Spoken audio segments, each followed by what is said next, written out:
আমানু উযকুরুল্লাহ যিকরান কাসীরা লা ইলাহা ইল্লাল্লাহ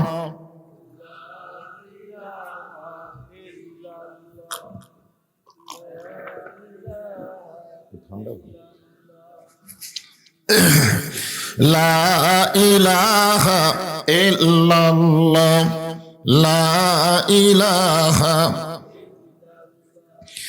চাঁদ সূরজ আর গ্রহ তারা আল্লাহ নামের পাগল পারা। চাঁদ সূরজ আর গ্রহ তারা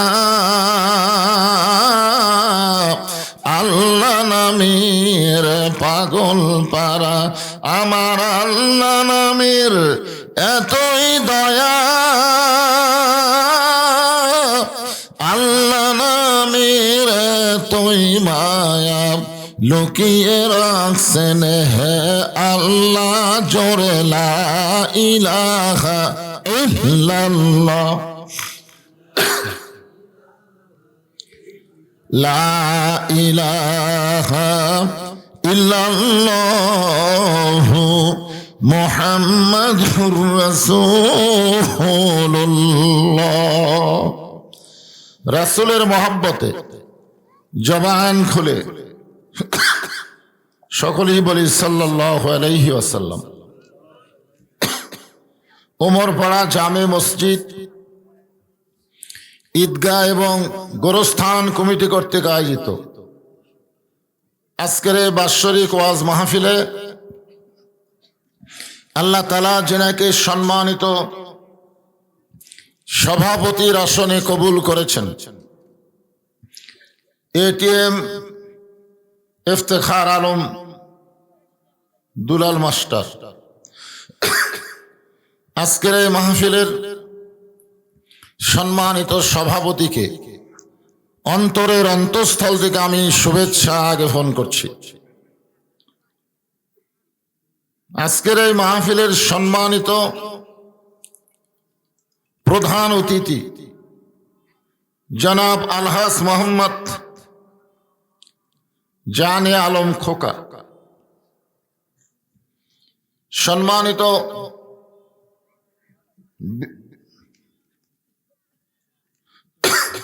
সম্মানিত অতিথি জনাব মোহাম্মদ স্বাধীন কুমার কুণ্ডু, জনাব স্বাধীন কুমার কুণ্ডু, আজকের এই মাহফিলের অসংখ্য বিশেষ অতিথিবৃন্দ, সকলকেই অন্তরের অন্তঃস্থল থেকে আমি শুভেচ্ছা জ্ঞাপন করছি। আজকের এই মাহফিলের সম্মানিত ওলামায়ে কেরাম, আপনাদের মাঝে মাঝে যে সমস্ত আলেম ওলামা বসে আছেন, মঞ্চে আছেন, মাগরিবের নামাজের পর থেকে এত রাত পর্যন্ত কোরআন হাদিসের আলোকে অত্যন্ত গুরুত্বপূর্ণ আলোচনা করে শোনালেন। আলেম ওলামা সহ আজকের এই মাহফিলের বক্তাগণকে অন্তরের অন্তঃস্থল থেকে আমি শুভেচ্ছা জ্ঞাপন করছি। সম্মানিত আল্লাহর বান্দারা, যিনাদেরকে আল্লাহ তাআলা আজকের এই জান্নাতের বাগানে কবুল করেছেন, আমার সামনে বসে আছেন, আমি আমার অন্তরের অন্তঃস্থল থেকে আপনাদের সবাইকে শুভেচ্ছা জ্ঞাপন করছি। সম্মানিত মা বোনেরা, পর্দার অন্তরালে বসে বসে যারা আলোচনা শুনতেছেন, আমি তাদেরকেও শ্রদ্ধা জ্ঞাপন করে এই মুহূর্তে জানতে চাচ্ছি আপনারা সকলে কেমন আছেন। কিছুদিন হলে একটু অসুস্থ, ওয়াজের শুরুতে 15-20 মিনিট একটু খুশখুশানি কাশ হয়, 15-20 মিনিট পরে আমার গলা সেই যা তাই, একটু গলা গরম হলে ইনশাল্লাহ।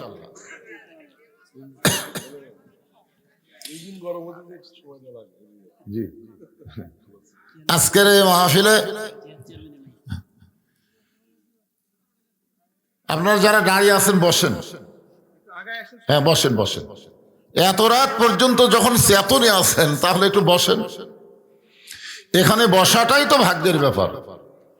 কিছু বোঝেন বা না বোঝেন, এক আধ ঘন্টা যদি এই জান্নাতের বাগানে বসে থাকতে পারেন, এ ওসিলায় আল্লাহ পাক একটা নাজাতের ব্যবস্থা করবেন। এই জন্যে দাঁড়িয়ে না থেকে ভদ্রতা বজায় রেখে সবাই বসেন। যে আল্লাহ তাআলা আমাদেরকে শারীরিক সুস্থতা সহকারে মানসিক প্রশান্তি লাভের জন্য এই জান্নাতের বাগানে কবুল করেছেন, আমরা সে আল্লাহর উপর খুশি না বেজার? তাহলে জবান খুলে সমস্বরে সকলে বলবো রব্বানা লাকাল হামদ হামদান কাসীরান তাইয়িবান মুবারাকান ফিহি।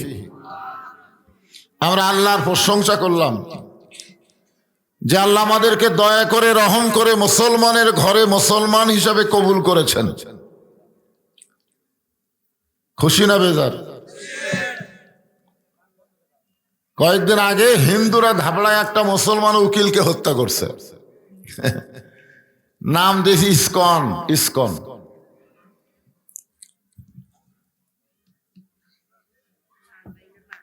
আল্লাহ কোরআনে বলেছেন, এটা আমার বাপ দাদার কথা না, অমাইয়াবুতাগি গয়রাল ইসলাম দীনান ফালা ইউকবালা মিনহু। ইসলাম ছাড়া অন্য কোন জীবন ব্যবস্থা ধর্ম কেউ যদি গ্রহণ করে, আল্লাহ বলেছেন লা ইউকবালা মিনহু, এইটা কখনোই কবুল করা হবে না। ইন্না দীনা ইনদাল্লাহিল ইসলাম, আল্লাহর কাছে একমাত্র মনোনীত জীবন বিধানের নামই হলো ইসলাম। আর সেই ইসলামের ভিতরে আল্লাহ আমাদেরকে মুসলমান হিসেবে কবুল করছেন, মনে হয় বেজার হোসেন। আমি আমার ওয়াজের 42 বছর জীবনে কোনোদিন দেখি নাই যে কোনো বক্তা আদায় করতেছে আর 500 টাকার লোট মাহফিলে কেউ দিল না। আজকেই প্রথম দেখলাম। এটা কোন জায়গায়? হায় হায়, না না না, আমি দেখলাম খালি 100 টাকা, একটা লোট পাওয়া গেছে 200 টাকা। আরে সব টাকা বস্তা করে নিয়ে কবরত যাবেন, সমস্যা নেই। মুনকির নাকির ঘুষ খায়া প্রশ্ন ছাড়া দিবে। দাও টাকা নাই, যাই বলতেছে নাই, আল্লাহ তার নাই করে দিবে। জোরে কোন ঠিক কিনা? আল্লাহর নাই করে দিতে 1 সেকেন্ড লাগবে না, 1 সেকেন্ডও লাগবে না। আপনারা বলেন দান করতে ঈমান লাগে? ঈমান যদি না থাকে সেই ব্যক্তি জীবনেও দান করতে পারবে না। কারণ দান করা অর্থই হলো আখিরাতের প্রতি তার বিশ্বাস বেড়ে যাওয়া। আমি জীবনে আজকে প্রথম দেখলাম, রেকর্ড হচ্ছে। মনে করছেন আপনার ওয়াজ করে আপনাকে উমর ভাড়া থাকবে? এটা গোটা বিশ্বব্যাপী ছড়ায় পড়বে যে উমরপুরের লোকেরা 500 টাকা দান করে না। ভালো করে হেডলাইন দিবা, কি জায়গা রে বাবা, আল্লাহ আল্লাহ।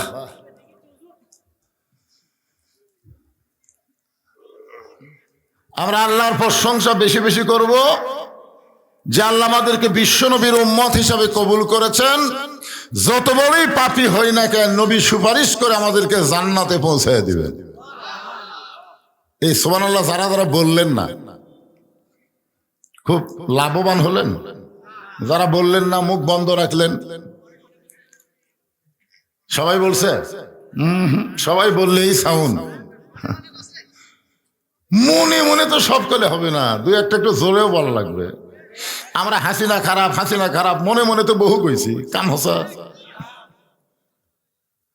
এই মনে মনে বলার কারণে 15.5 বছর হাসিনা আমাকে অত্যাচার করছে। জোরে খান কথা ঠিক কিনা? এইবার একটু জোরে বলা শুরু করেছে, হাসিনা পলায় ভারতত গেছে। মনে মনে বললে কাম হবে?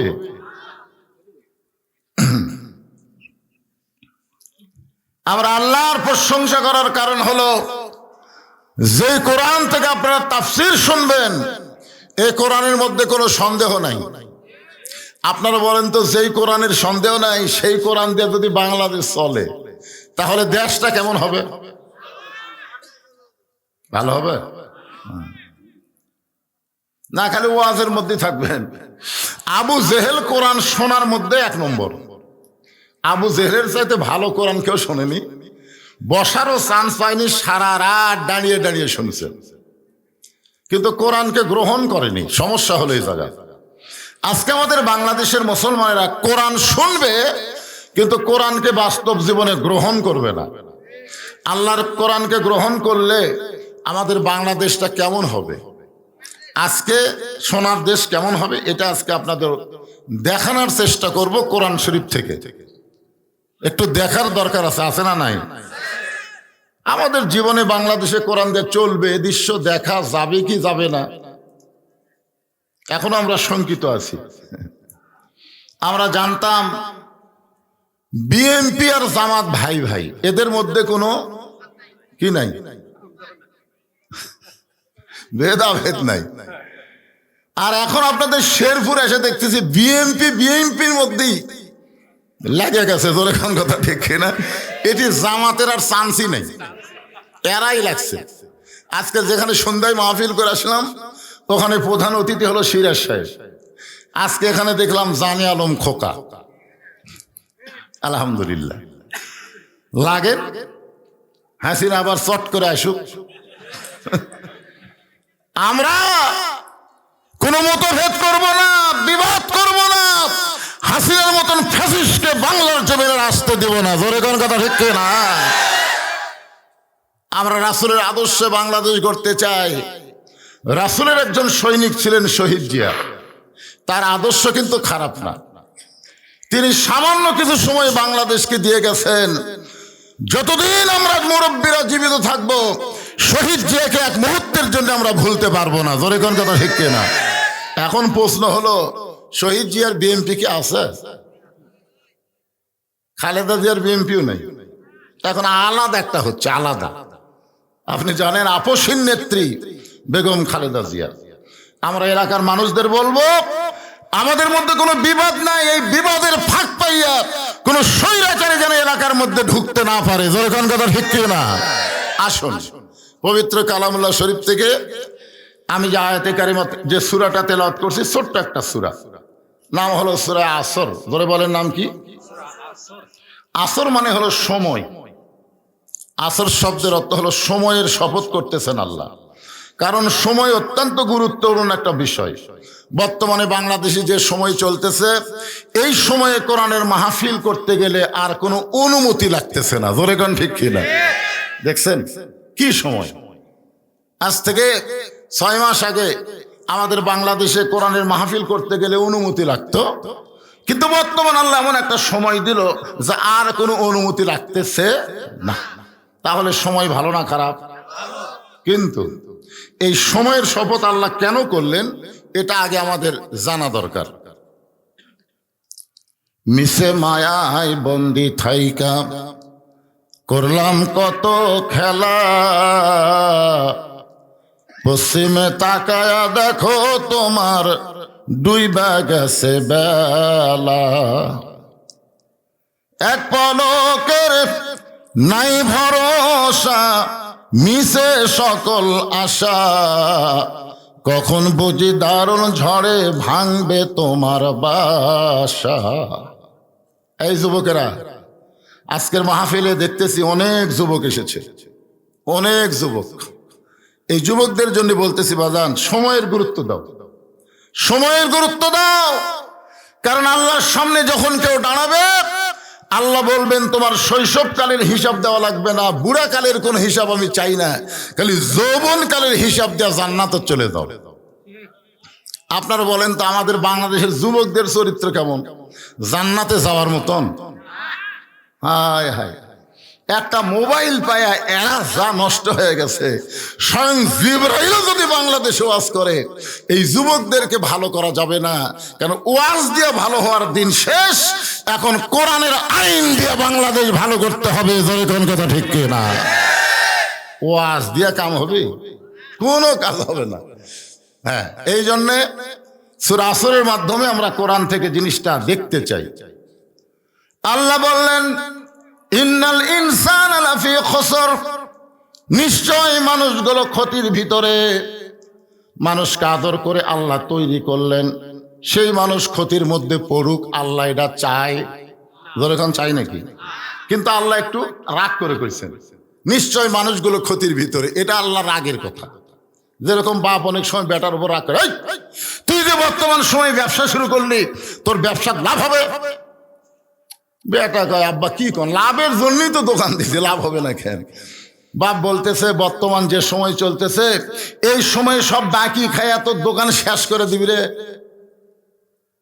আসলে বাপ যেটা কছে এটা কিন্তু রাগ করে কছে। বাপ চায় তার সন্তান লাভ করুক, যেরকম ঠিক কিনা?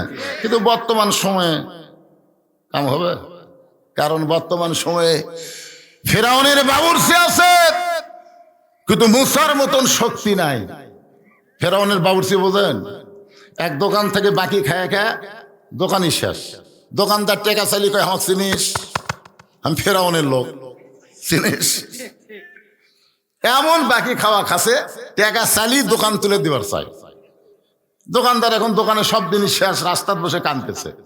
এমন সময় মুসা আলাইহিস সালাম আসতেছে। আসার পরে বলে তুমি দোকানদারি বাদ দিয়ে রাস্তাত কান্দো কেন? বলে ফেরাউনের বাবুর্চি সব বাকি খাসে টেকা চালি তুলে দিবার চাই। তো বলে ফেরাউনের বাবুর্চি কোথায়? বলে ওই যে যাচ্ছে। মুসা আলাইহিস সালাম ফেরাউনের বাবুর্চির সামনে তখন বলতেছে এই টুপিওয়ালা আমাকে চিনিস? আমি হলাম ফেরাউনের লোক। মুসা বলতেছে আমাকে চিনিস? আমি হলাম আল্লাহ। তুই ফেরাউনের, আমি আল্লাহর। টাকা দে। যখন কয় টাকা দিব না, মারছে চল, এক সরি বাবুর্চি মরছে, এক সরি মরছে। আজকে মুসা আলাইহিস সালামের মতন হাতে পাওয়ার নিয়ে আসতে হবে। বাতিলদেরকে কোনো তালবাজি করতে দেওয়া যাবে না। জোরে গান কথা ঠিক কিনা? আজকে ইসকন বলে কোনো কথাই নাই। এখানে স্বাধীন কুমার কুণ্ডুরে আপনারা দাওয়াত দিয়েছেন, তার মানে বোঝা গেল হিন্দু মুসলমান আমরা একসাথে থাকতে চাই। জোরে গান ঠিক কিনা? ইসকনের যে কয়টা ধরা পড়ছে সব শালায় আওয়ামী লীগ, সবগুলো আওয়ামী লীগ, একটাও হিন্দু না। সব মুসলমানের বাচ্চা হিন্দু সাজা দেখছেন। কখনো কি সাজে, আনসার বাহিনী সাজে, কখন যে কি সাজতেছে ওরা। এই সাজার পিছনে কারণ হচ্ছে এই 5ই আগস্টের পর আমরা সমস্ত দল হাসিনার দল বাদে একত্র থাকার কথা ছিল। জোরে কোন ঠিক কিনা? কিন্তু আমরা ভিন্ন ভিন্ন হওয়ার কারণে ওরা চান্স পাচ্ছে। একটু মনোযোগ দিয়ে শুনবেন।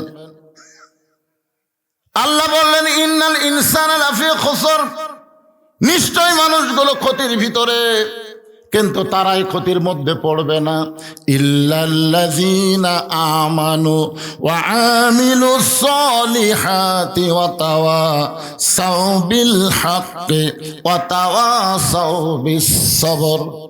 এখানে 4টা বিষয়। জোরে কোন কয়টা? এই আঙ্গুলের দিকে তাকান, কয়টা? 1 নম্বর হলো ঈমান।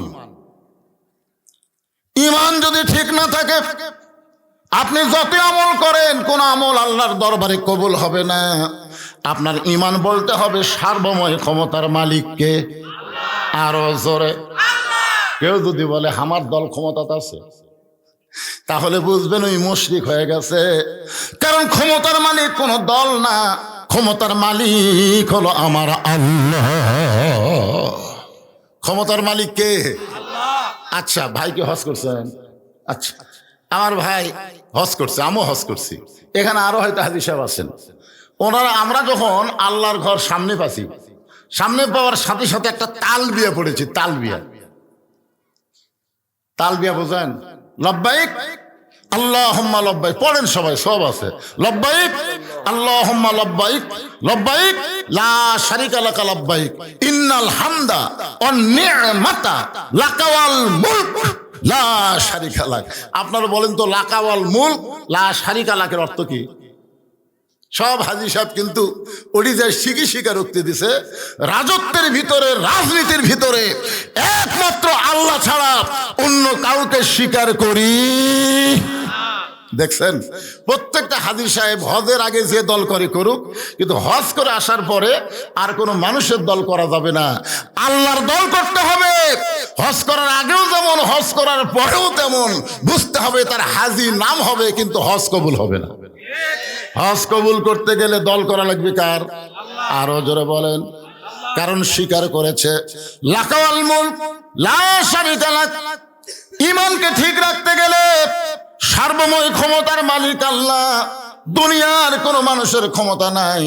ওয়া আলা কুল্লি শাইইন কাদির, সমস্ত বিষয়ের উপরে একমাত্র ক্ষমতা তার। এক নম্বর ঈমান। সবাই ঈমানের কলেমাটা একটু পড়ি তো আমরা, অসুবিধা আছে ভাই? আমরা তো সবাই পড়ছি, এতে জিকির করলাম, আর একবার জিকির করি, ওয়াজটা বুঝতে সহজ হবে। সবাই বলেন লা ইলাহা ইল্লাল্লাহ, লা ইলাহা।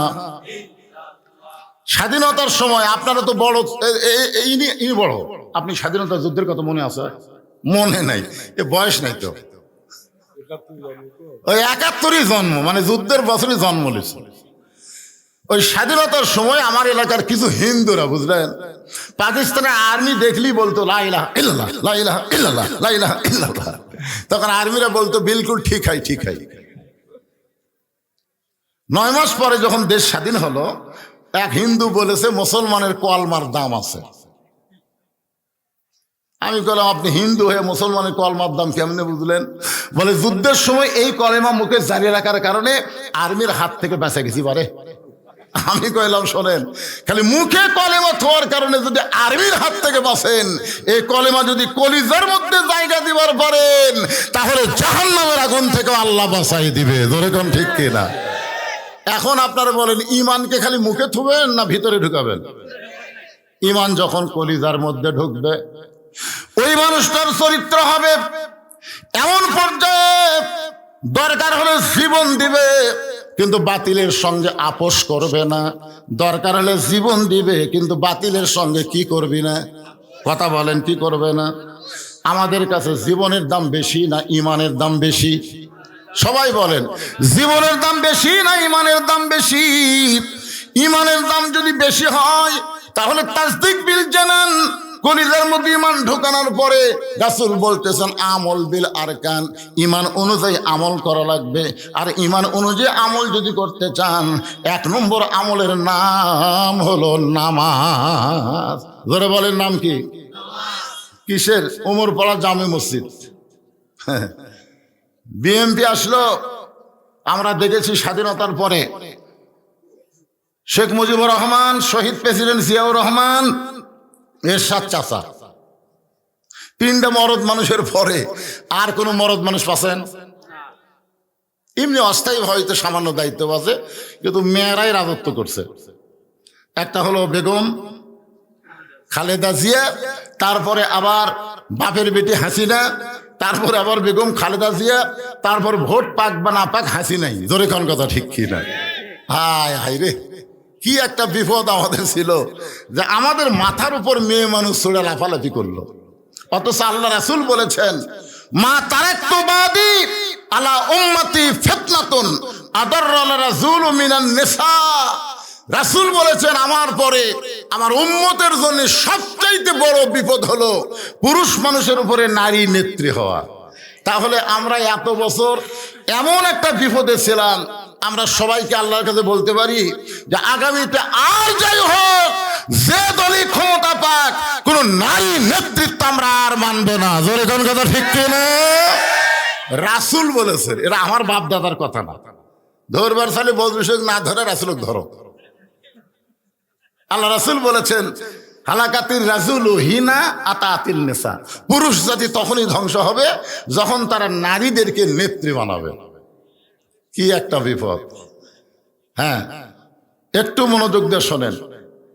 তাহলে 1 নম্বর নামাজ। এই নামাজটা যদি আমরা পড়ি, সারা জীবন যদি নামাজ পড়েন, আপনার নামাজ আল্লাহর দরবারে কবুল হবে না। আমরা কি করতেছি? নামাজ পড়তেছি, অথচ আল্লাহ কোরআনে বলেছেন আল্লাযীনা ইম্মাক্কান্নাহুম ফিল আরদ, মুসলমানের মধ্যে কাউকে যখন ক্ষমতার চেয়ার দেওয়া হবে, তার 1 নম্বর দায়িত্ব হলো আকামুস সালাত, নামাজ কায়েম করা লাগবে। আজকে যেই ছেলেরা কোরআনের মাহফিলে বসে ওয়াজ শুনতেছে, মাঝখান থেকে একজন আমারে কইল হুজুর ফাটাফাটি ওয়াজ করা লাগবে, খুঁজলে দেখেন ওই মাগরিবের শান নামাজ পড়েনি। খুঁজলে দেখেন ফাটাফাটি ওয়াজ শুনবে, নামাজ পড়বি না। আয় হায়, তোর জন্য ফাটাফাটি ওয়াজ করে লাভ করে পাগলা। আল্লাহ রাসূল বলেছেন মান তারাকা সালাতু মুতাম্মিদান ফাকাত কাফারা, ইচ্ছা করে এক ওয়াক্ত নামাজ বাদ দিল সে কাফের হয়ে গেল। আর কাফেরদের জন্য কোনো ফাটাফাটি ওয়াজ দেখাম হবে না। জোরে কোন কথা ঠিক না? নামাজ পড়বি না ফাটাফাটি, কি যার ফাটাফাটি?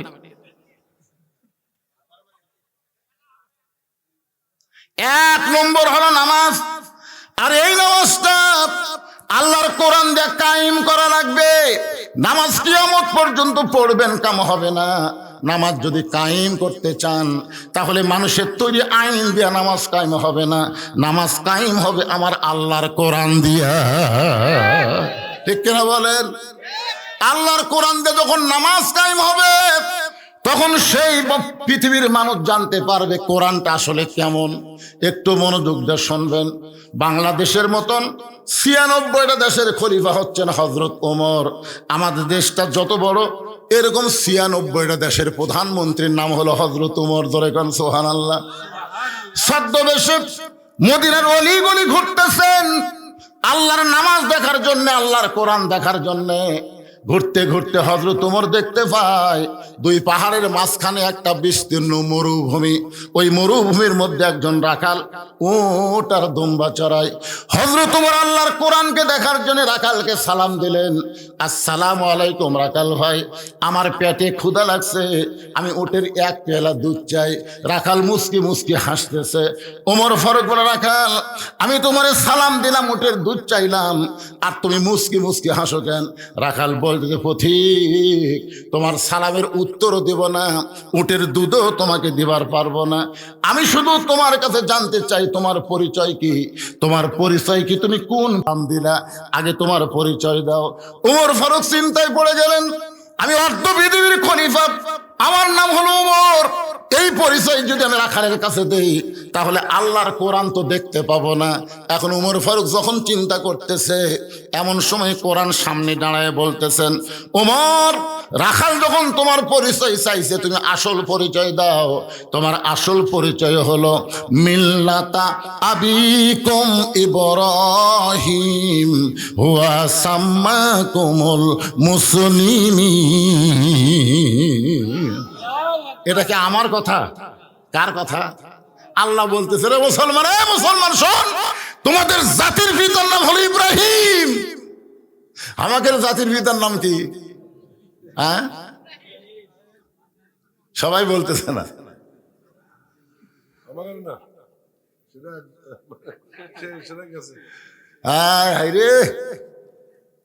শোনেন, 3 বিষয়ে একের অধিক পিতা বানাবেন না। কয় বিষয়?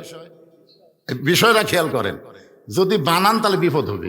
একটা হলো আদি পিতা কয়জন, জাতির পিতা কয়জন, আর জন্ম দেওয়া পিতা কয়জন। কেউ যদি বলে আমাকে 2 বাপে জন্ম দিছে, বুঝবেন ওর জন্মে ভেজাল আছে। কেউ যদি বলে আমার জাতির পিতা 2টা, তাহলে বুঝবেন ওর ধর্মের মধ্যে ভেজাল আছে। ধরে কোন কথা ঠিক কি না? আল্লাহ যেখানে ডাইরেক্ট বলে দিয়েছেন তোমাদের জাতির পিতা ইব্রাহিম, তোমাদের নাম রেখেছে মুসলমান। ওমর ফারুক বললেন, রাখাল আমার পরিচয় যখন শুনতে চাও, আমার পরিচয় হলো আমি একজন মুসলমান। রাখাল মুস্কি মুস্কি হাসে আর বলে, আসল না নকল? ওমর ফারুক চমকে উঠছে। মুসলমান তো মুসলমান, এর মধ্যে আসল নকল কি? রাখাল বলে, পথিক আসল মুসলমান যারা হবে তারা চাওয়ার ব্যাপারে সতর্ক থাকবে। আসল মুসলমান দরকার হলে ফাঁসির মঞ্চে যাবে, কিন্তু রাষ্ট্রপতির কাছে বাঁচার দরখাস্ত লিখবে না। 15.5 বছরে আসল মুসলমানের খবর আপনার পাননি? যখন পান নাই, দরকার হলে ফাঁসির মঞ্চে গেছে হাসতে হাসতে। আপনারা জানেন মীর কাসেম আলীকে ফাঁসি দেওয়া হবে রাত 11টায়। তাকে এসে বলা হলো, স্যার আজকে রাত 11টায় আপনার ফাঁসি হবে। তখন বলে, এখন কয়টা বাজে? বলে এখন বাজে 9টা। বলে আমি একটু 2 ঘন্টা ঘুম পারবো, তুমি ঘুম 1 ঘন্টা 1.5 ঘন্টা ঘুম পারবো, 8 ঘন্টা আগে আমার ঘুম থেকে ডাকো। কি মানুষ নাকি রে? 11টার সময় ফাঁসি হবি আর কয় আমি 1.5 ঘন্টা ঘুম পাবো, ফাঁসির 8 ঘন্টা আগে আমার ডাক দিও। আসলে কেমন শুনতে মনে হচ্ছে যে 11টার সময় ফাঁসি হবি আবার বলে ঘুমও পারবি। 8 ঘন্টা আগে এসে দেখে ঘুম পারতিছে, ডাক দিছে স্যার ওঠেন, 10:30 বাজে। ওযু করে আমি একটু 2 রাকাত নামাজ পড়ি। 2 রাকাত নামাজ পড়ার পরে আতর টাতর যা আছে বুঝলেন সব লাগে, চলো যাই। যিনি নিয়ে যাচ্ছেন তিনি বলে তার মধ্যে সামান্যতম আফসোস দেখলাম না। বললাম স্যার আপনার ফাঁসি হবে? তোমার কাছে মনে হচ্ছে ফাঁসি হবে, আর আমার কাছে বিশ্বাস জান্নাতের দরজা আল্লাহ এই মুহূর্তে খুলে দিবে। তোমার কাছে মনে হচ্ছে আমার ফাঁসি হবে, আমি বাংলাদেশকে সুদ মুক্ত ইসলামী ব্যাংক দিয়েছি, বাংলাদেশকে অল্প টাকায় চিকিৎসা করার জন্য ইবনে সিনা হাসপাতাল দিয়েছি, নানা রকম উপকার তিনি করেছেন। তোমরা মনে করতেছো আমি স্বাধীনতার শত্রু? আমি স্বাধীনতার শত্রু না, আমি বাংলাদেশকে স্বাবলম্বী করতে চাই। এইটা হাসিনা সহ্য করতে পারতেছে না, অন্যায়ভাবে আমাকে ফাঁসি দেওয়া হচ্ছে। তোমরা বলো ফাঁসি, আমার মুখে হাসি, আমি যাচ্ছে জান্নাতে অত্যন্ত ভালোবাসি। জোরে কোন সুবহানাল্লাহ। আল্লাহ কোরআনে বলেন ওয়ালা তাকুলু লিমান ইউকতালু ফি সাবিলিল্লাহি আমওয়াতুন বাল আহইয়াউ ওয়ালাকিন লা তাশউরুন। কি বুঝলেন?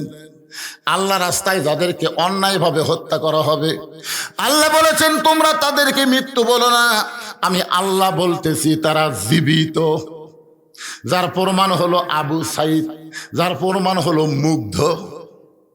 আমি প্রায় মাহফিলে বলি আমার গ্রাম সম্পর্কে চাচাতো ভাইয়ের ছেলে হয়েছে, আমারে কয় হুজুর একটা ভালো নাম কোন তো? আমি বললাম ভালো নাম এই মুহূর্তে আবু সাইদ, আবু সাইদ নাম রাখো। তো ছেলেটা না আবু সাইদ রাখছে, ওটা শুনে আমার গ্রামে আরো 3টা ছেলের নাম রাখছে আবু সাইদ। আমি বললাম তাহলে খেলা আবু সাইদ রাখবে, মুগ্ধ রাখো, ইয়ামিন রাখো।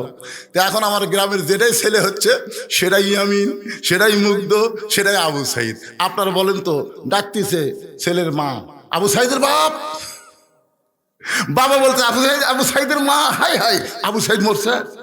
আমার খালা তো বোনের একটা মেয়ে হচ্ছে, আমার খালা বলে বাবা তুমি হুজুর মানুষ একটা ভালো নাম কত? আমি বললাম খালা খুব ভালো নাম হলো হাসিনা, যেই বসে হাসিনা আমি আর কষ্টে বাঁচি না। আমার খালা এই তুই আলেম না জালেম রে, তোর কাছে একটা ভালো নাম শুনবার চালাম আর তুই খুনি হাসিনার নাম কস। আমি তখন বুঝলাম আল্লাহ রাস্তায় যারা জীবন দিছে তারা মরেনি, আর যিনি অন্যায় ভাবে মানুষকে খুন করেছে সে বেঁচে থাকাও পৌঁছে গেছে। জোরে কোন কথা ঠিক কিনা?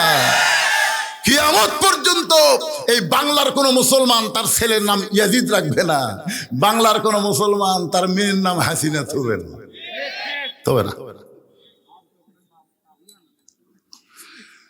একটু মনোযোগ দিয়ে শুনবেন। ওমর ফারুক বললেন রাখাল মুসলমান তো মুসলমান, এর মধ্যে আসল নকল কি? রাখাল বলতেছে আসল মুসলমান যারা হবে তারা চাওয়ার ব্যাপারে সতর্ক থাকবে। পথিক তুমি সত্যি করে বলো তো তুমি দুধ চাইছো কার কাছে? উমরের চোখটা দর দর করে পানি পড়তেছে। আল্লাহ তোমার কোরআন যখন দুনিয়াতে চালু থাকবে, উমর যদি ভুল করে একটা রাখাল পর্যন্ত ভুলটা ধরবার পারবে। সরল্লাহ না কেন? রাখালের ভিতরে কোরআন আছে না নাই? আজকে কোরআন দিয়ে বাংলাদেশ চললে খালি বক্তা কোরআন চিনবে না, প্রত্যেকটা শ্রোতারাও কোরআন বুঝতে পারবে। জোরে কোন কথা ঠিক কিনা? তখন আগডুম বাগডুম ঘোড়াডুম সাজে ঢাক ঢোলক ঝাঁঝর বাজে, প্রাইমারির থেকে লাগতে বাধ্য হবে। এই শালা লেখাপড়া নাকি? আই রাই টিয়ে নাই ভরা দিয়ে না লেগালো বল মাসে তাই নাকি ভজর মাসে, এটা মুসলমানের বাচ্চার শিক্ষা? প্রত্যেকটা প্রাইমারিতে আল্লাহর কোরআন শিক্ষা বাধ্যতামূলক করা হবে। জোরে কোন কথা ঠিক কিনা? প্রাইমারির প্রত্যেকটা বাচ্চাকে ওযু করা পাক নাপাকের জ্ঞান দিয়ে শিক্ষা দেওয়া হবে। এখন শালারা খাড়া হয়ে পেশাব করে, ক্লাস 2 এর ছাত্র পিঠের উপর ব্যাগ নিয়ে খাড়া হয়ে মারতেছে। কেরে খাড়া হয়ে পেশাব করিস কে? তোর স্যার শিখাইবি কেমনে পেশাব করা লাগে? মুসকি মুসকি হাসে, চাচা দেখি কয় প্রাইমারি পেশাবখানা জয় দিকে আমার স্যারই খাড়া হয়, ওর স্যারই বলে খাড়া হয়। কি মনে করতেছেন? মুসলমানের মাসুম বাচ্চারা সর্বপ্রথম যে শিক্ষা গ্রহণ করবে তার নাম কি? জোরে বলেন। আল্লাহর কোরআনের শিক্ষা গ্রহণ করবে। কারণ খায়রুকুম মান তাআল্লামাল কোরআন ওয়া আল্লামা, ওই ব্যক্তির চাইতে উত্তম কোনো ব্যক্তি নাই যেই ব্যক্তি আল্লাহর কোরআন শিখেছে এবং অপরকে কোরআনের শিক্ষা দেয়। ওমর ফারুক বলতেছে, রাখাল ভাই আসলে চাওয়ার ব্যাপারে আমার ভুল হয়ে গেছে। রাখাল বলতেছে, ভুলটা যখন স্বীকার করলা চলে যাচ্ছে। ঢাকা থেকে শুধু জলসার উদ্দেশ্যে আসছে। এই ওয়াজটা আপনার জন্যই ধরছি পারে, কারণ আমাকে ভালো হওয়া লাগবে না ভাই। কাল 300টা ভালো মানুষ আমরা সংসদত পাঠাবো। ধরে কোন কথা ঠিক কি? আল্লাহ রাসূল কিন্তু সর্বপ্রথম নেতাদের কাছে কলেমার দাওয়াত দিয়ে গেছে। কারণ নেতারা যদি ঈমান গ্রহণ করে চামচারা এমনি করবি। ধরে কোন কথা ঠিক কি? এলাকার একটা নেতা মানুষ, তাই যদি ভালো না হয় সেদিন ভালো তো অবশ্যই ওয়াজ করছে, তখন দাড়ি খালি একটু ছাড়িয়ে দিলি আলহামদুলিল্লাহ, কোনো টেনশন আছে? কথা কন। আল্লাহ সারাদিন কষ্ট করে সে মঞ্চে বসেছে, আল্লাহ আজকে কোরআনের নূরে আমার ভাইয়ের শরীরটাকে পুরোপুরি সুস্থ করে দাও। জোরে কোন আমিন। আল্লাহর কোরআনে একটা পাওয়ার আছে না নাই? দেখেন আল্লাহ বলতেছেন, ইন্নামাল মুমিনুনা আল্লাযীনা ইযা যুকিরাল্লাহু ওয়াজিলাত কুলুবুহুম ওয়া ইযা তুলিয়াত আলাইহিম আয়াতুহু জাদাতুহুম ঈমানাও ওয়া আলা রাব্বিহিম ইয়াতাওয়াক্কালুন। জোর জবরদস্তি না, যদি মন চায়। আপনার ওয়াজের খুব শুনে না আজকে কষ্ট হচ্ছে আপনার? ঢাকা থেকে রওনা দিয়েছি শুধুমাত্র জলসা করতে। আচ্ছা ঠিক আছে, যাই হোক, আপনি আর কিছুক্ষণ আগে আসছেন। আর কিছুক্ষণ থাকলে ইনশাল্লাহ থাকবে, ইনশাল্লাহ। কেরে পিছনে লড়া চড়া করে কেরে, এই যুগে বসার জায়গা হয়নি। এরকম দেখা যায় আমার টেনশন হয়, বুঝলি না, যে কখন কি করবি। হাই রে এই কিশোর গ্যাং, জোরে কোন কি গ্যাং? হায় হায় হায়, এরা একেবারে এরকম দেখলে খুব ভয় লাগে। আল্লাহ রে কি যে কখন করি ভাই। হায় হায়। বসো বাবা সোনারা বসো। ওমর ফারুক বলেন, রাখাল চাওয়ার ব্যাপার আমার ভুল হয়ে গেছে। রাখাল বলতেছে, ভুলটা যখন স্বীকার করেছো পথিক, তাহলে আল্লাহ তোমাকে তওবা করার সুযোগ দিয়েছে। আপনার বলেন আমরা যত বড় ভুল করি আল্লাহ তওবার সুযোগ দেয়নি? জরকান দিয়েছে কি দেয় নাই? হ্যাঁ, কি ভুল করছেন আপনি? আপনি কি অপরাধ করছেন? আপনি যত বড় অপরাধ করেন আল্লাহর দয়া তার চাইতে অনেক বড়। জরকান কথা ঠিক কিনা? এই জন্যে আল্লাহ রাসূলের হাদিসে বলা হয়েছে যে তোমরা পাপকে ঘৃণা করো, পাপকে, কিন্তু পাপীকে যেন ঘৃণা করো না। পাপী যে কোনো সময় তওবা করে আল্লাহর ওলি হবার পারবে। জরকান কথা ঠিক কিনা? রাখাল বলতেছে তাহলে তওবা করো।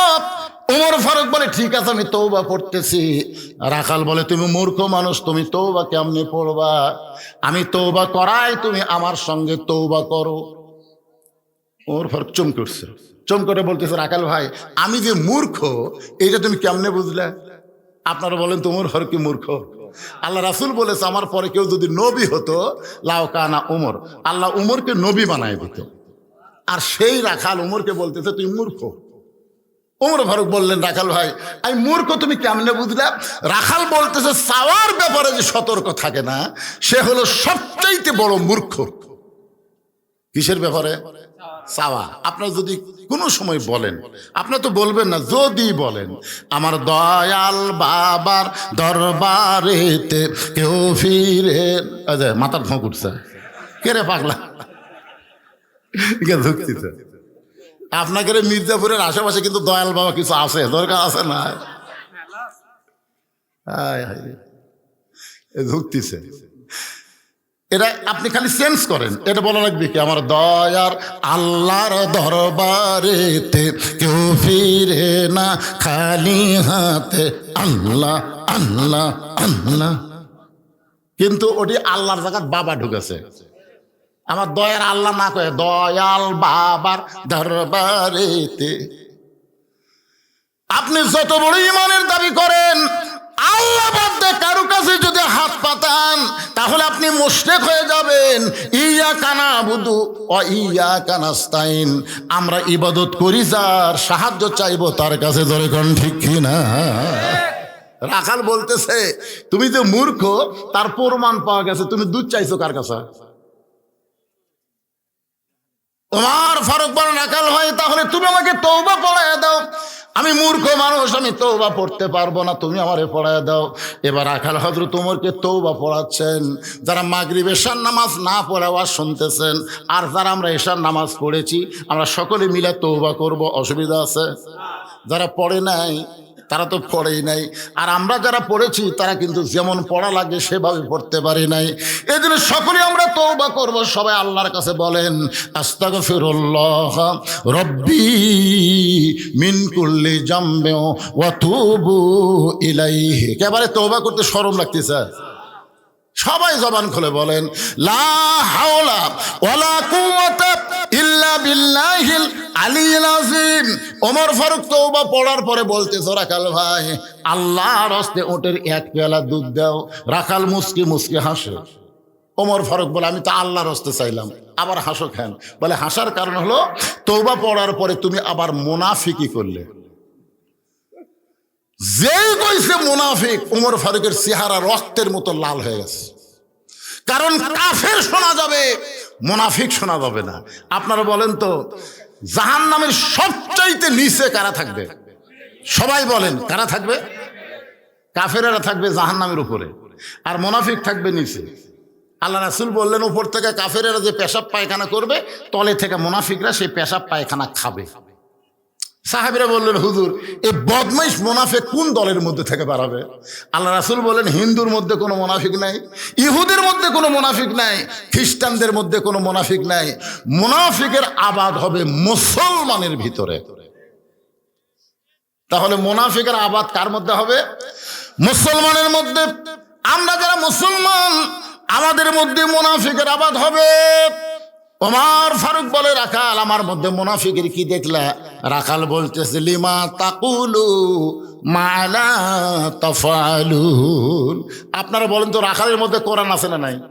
এই কোরআন থাকার কারণেই তো বলতেছে লিমা তাকুলু মা লা তাফআলুন। পথিক তোমার মুখের সাথে মনের মিল নাই। তুমি সত্যি করে বলো তো আমি কি উটের মালিক? আমি যদি উটের মালিক হইতাম তুমি রাখাল বললা কেন? আর যখন আমাকে রাখাল বলেছ তোমার মন বলতেছে আমি উটের মালিক না। আর মালিক বাদা রাখালের কাছে যতে আল্লাহর হস্তে চাও রাখাল দিবার পারবে। যার প্রমাণ আমি নিজে ওয়াজ করে টেস্ট থেকে যেই নামছি এক লোক দৌড়ে এসে কসকসে চকচকা হাতে 100 টাকা দিয়ে কয় হুজুর দোয়া করেন।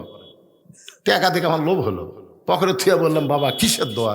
কার বইয়ের পেটে বাচ্চা চাইছে হুজুর এমন দোয়া করবেন আল্লাহ যেন একটা পুত্র দেয়। যেই কইছে এমন দোয়া করবেন আল্লাহ একটা পুত্র দেয়, তখন পকেট থেকে 200 টাকা বের করে দিলাম। ওই কয় হুজুর আমি দিলাম 100 আপনি 200 কেন? আমি বললাম তোর কানটা আমার মুখের কাছে দে। মুখের কাছে কান দিলে বললাম পাগলা আমি 3 মেয়ের বাপ, আমার দোয়া দিয়ে যদি পুত্র হতো তাহলে আমার আল্লাহ বইয়ের পেটে একটা দিত। কারণ প্রথম ছেলে হওয়ার মেয়ে হওয়ার পরে আমি কিন্তু আল্লাহর কাছে বলেছি আল্লাহ একটা মেয়ে দিস আলহামদুলিল্লাহ, পরের বার একটা ছেলে দিও। একটা মেয়ে হচ্ছে। আমার বউ তো খুবই রাগ করলো, আমার রাগ করে 15 বছর আমরা দম খাচ্ছি। দম খাওয়া না, 15 বছর পরে বাপ মা ঘুরিয়ে গেলাম মক্কা মদিনায়। আমার মার বাবাকে বলছি এই কয় জায়গায় দোয়া কবুল হয়, আপনারা খালি দোয়া করবেন আল্লাহ যেন আমাকে একটা ছেলে দেয়। বাপ মারে দোয়া করায় না, আবার চান্স নিলাম, আবার আল্লাহ একটা কন্যা দিল। তখন বুঝলাম আমার দোয়া দিয়া কারো বইয়ের পুত্র সন্তান হবি না। তখন বলে হুজুর আপনি টাকা আপনি নেন, আমার ডামাক দেন।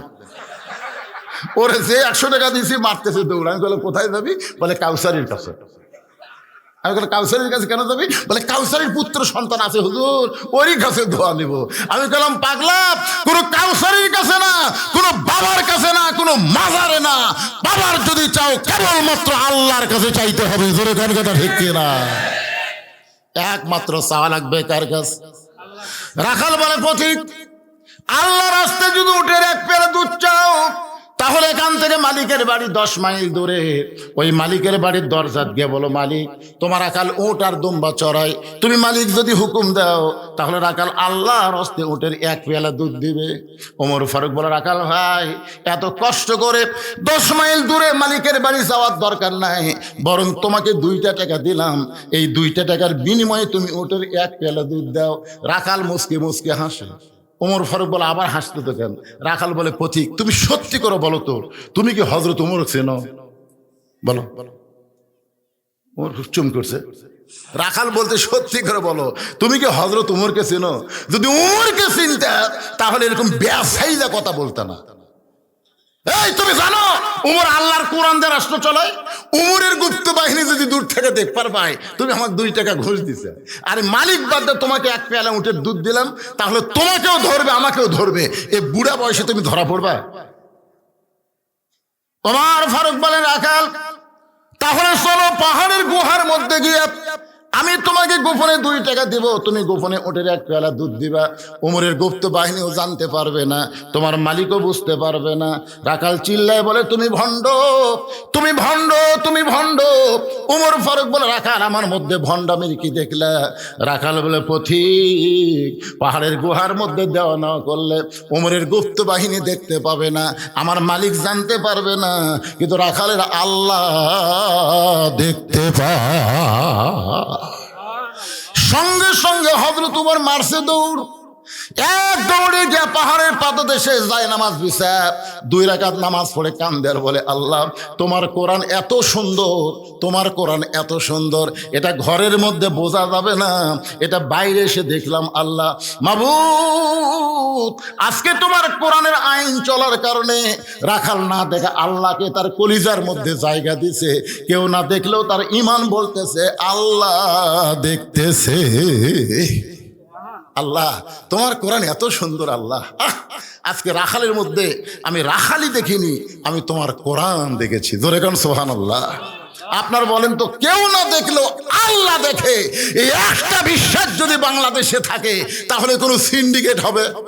এ কথা কন না কেন, কোনো সিন্ডিকেট হবে? এই যে জিনিসপত্রের দাম বেশি, এটা কারা করতেছে? ইউনূস সরকার।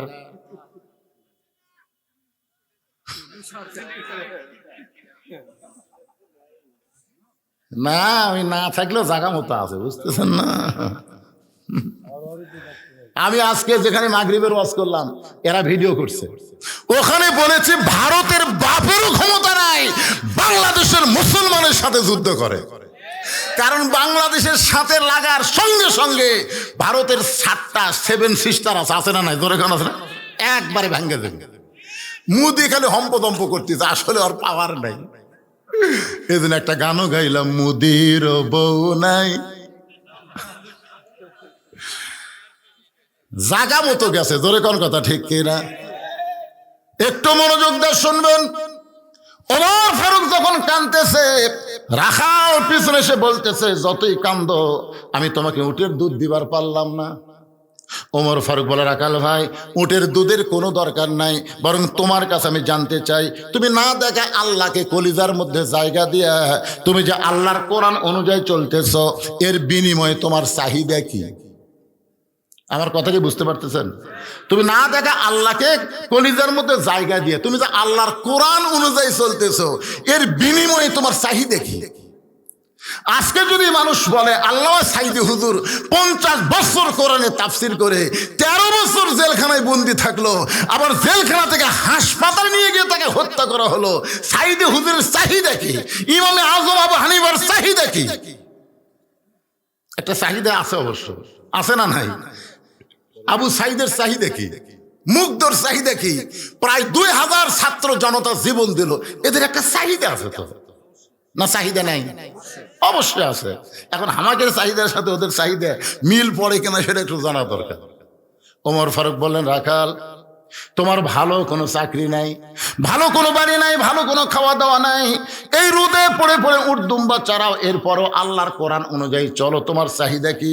রাখাল মুসকি মুসকি হাসের হলো পথিক, আমার চাহিদা হলো রব্বানা, সকলে পড়েন, রব্বানা আতিনা ফিদ দুনিয়া হাসানাতাও ওয়া ফিল আখিরাতি হাসানা ওয়া কিনা আযাবান্নার। ওমর ফারুক বলে, রাখাল আমি তোমার চাহিদার কথা শুনবার চাইলাম আর তুমি কোরআনের আয়াত শুনালে। রাখাল বলে, তুমি আসলেই মূর্খ। এই কোরআনের আয়াত আমি দুটা চাহিদার কথা কইছি, একটা হলো দুনিয়ার সৌন্দর্য, একটা হলো আখিরাতের সৌন্দর্য। আমার দুনিয়ার চাহিদা হলো মহামানব হযরত উমরকে আমি এক নজর দেখতে চাই। যে ওমর আল্লাহর কোরআন দিয়ে রাষ্ট্র চালায়, সে ওমরকে যদি একটাবার দেখতে পাইতাম ভাই, আমার জীবন একেবারে সার্থক হয়ে যেত। এটা হলো আমার দুনিয়ার চাহিদা। আর আমার 2 নম্বর চাহিদা, আমি রাখাল যখন মরে যাব, অধম রাখালকে আল্লাহ যেন জান্নাত দেয়। সঙ্গে সঙ্গে হয়তো তোমার দৌড়ে এসে রাখালের হাতটা এরকম খপ করে ধরে 3 বার চুমা খাস। রাখাল কয়, পাগল নাকি? আমার ঘামা হাতে তুমি 3 বার চুমা দেওয়ার কারণ কি? ওমর ফারুক বলে, রাখাল তোমার 2 নম্বর চাহিদা আল্লাহ পুরা করছে, মরার সঙ্গে সঙ্গে আল্লাহ তোমাকে জান্নাত দিয়ে দিবে।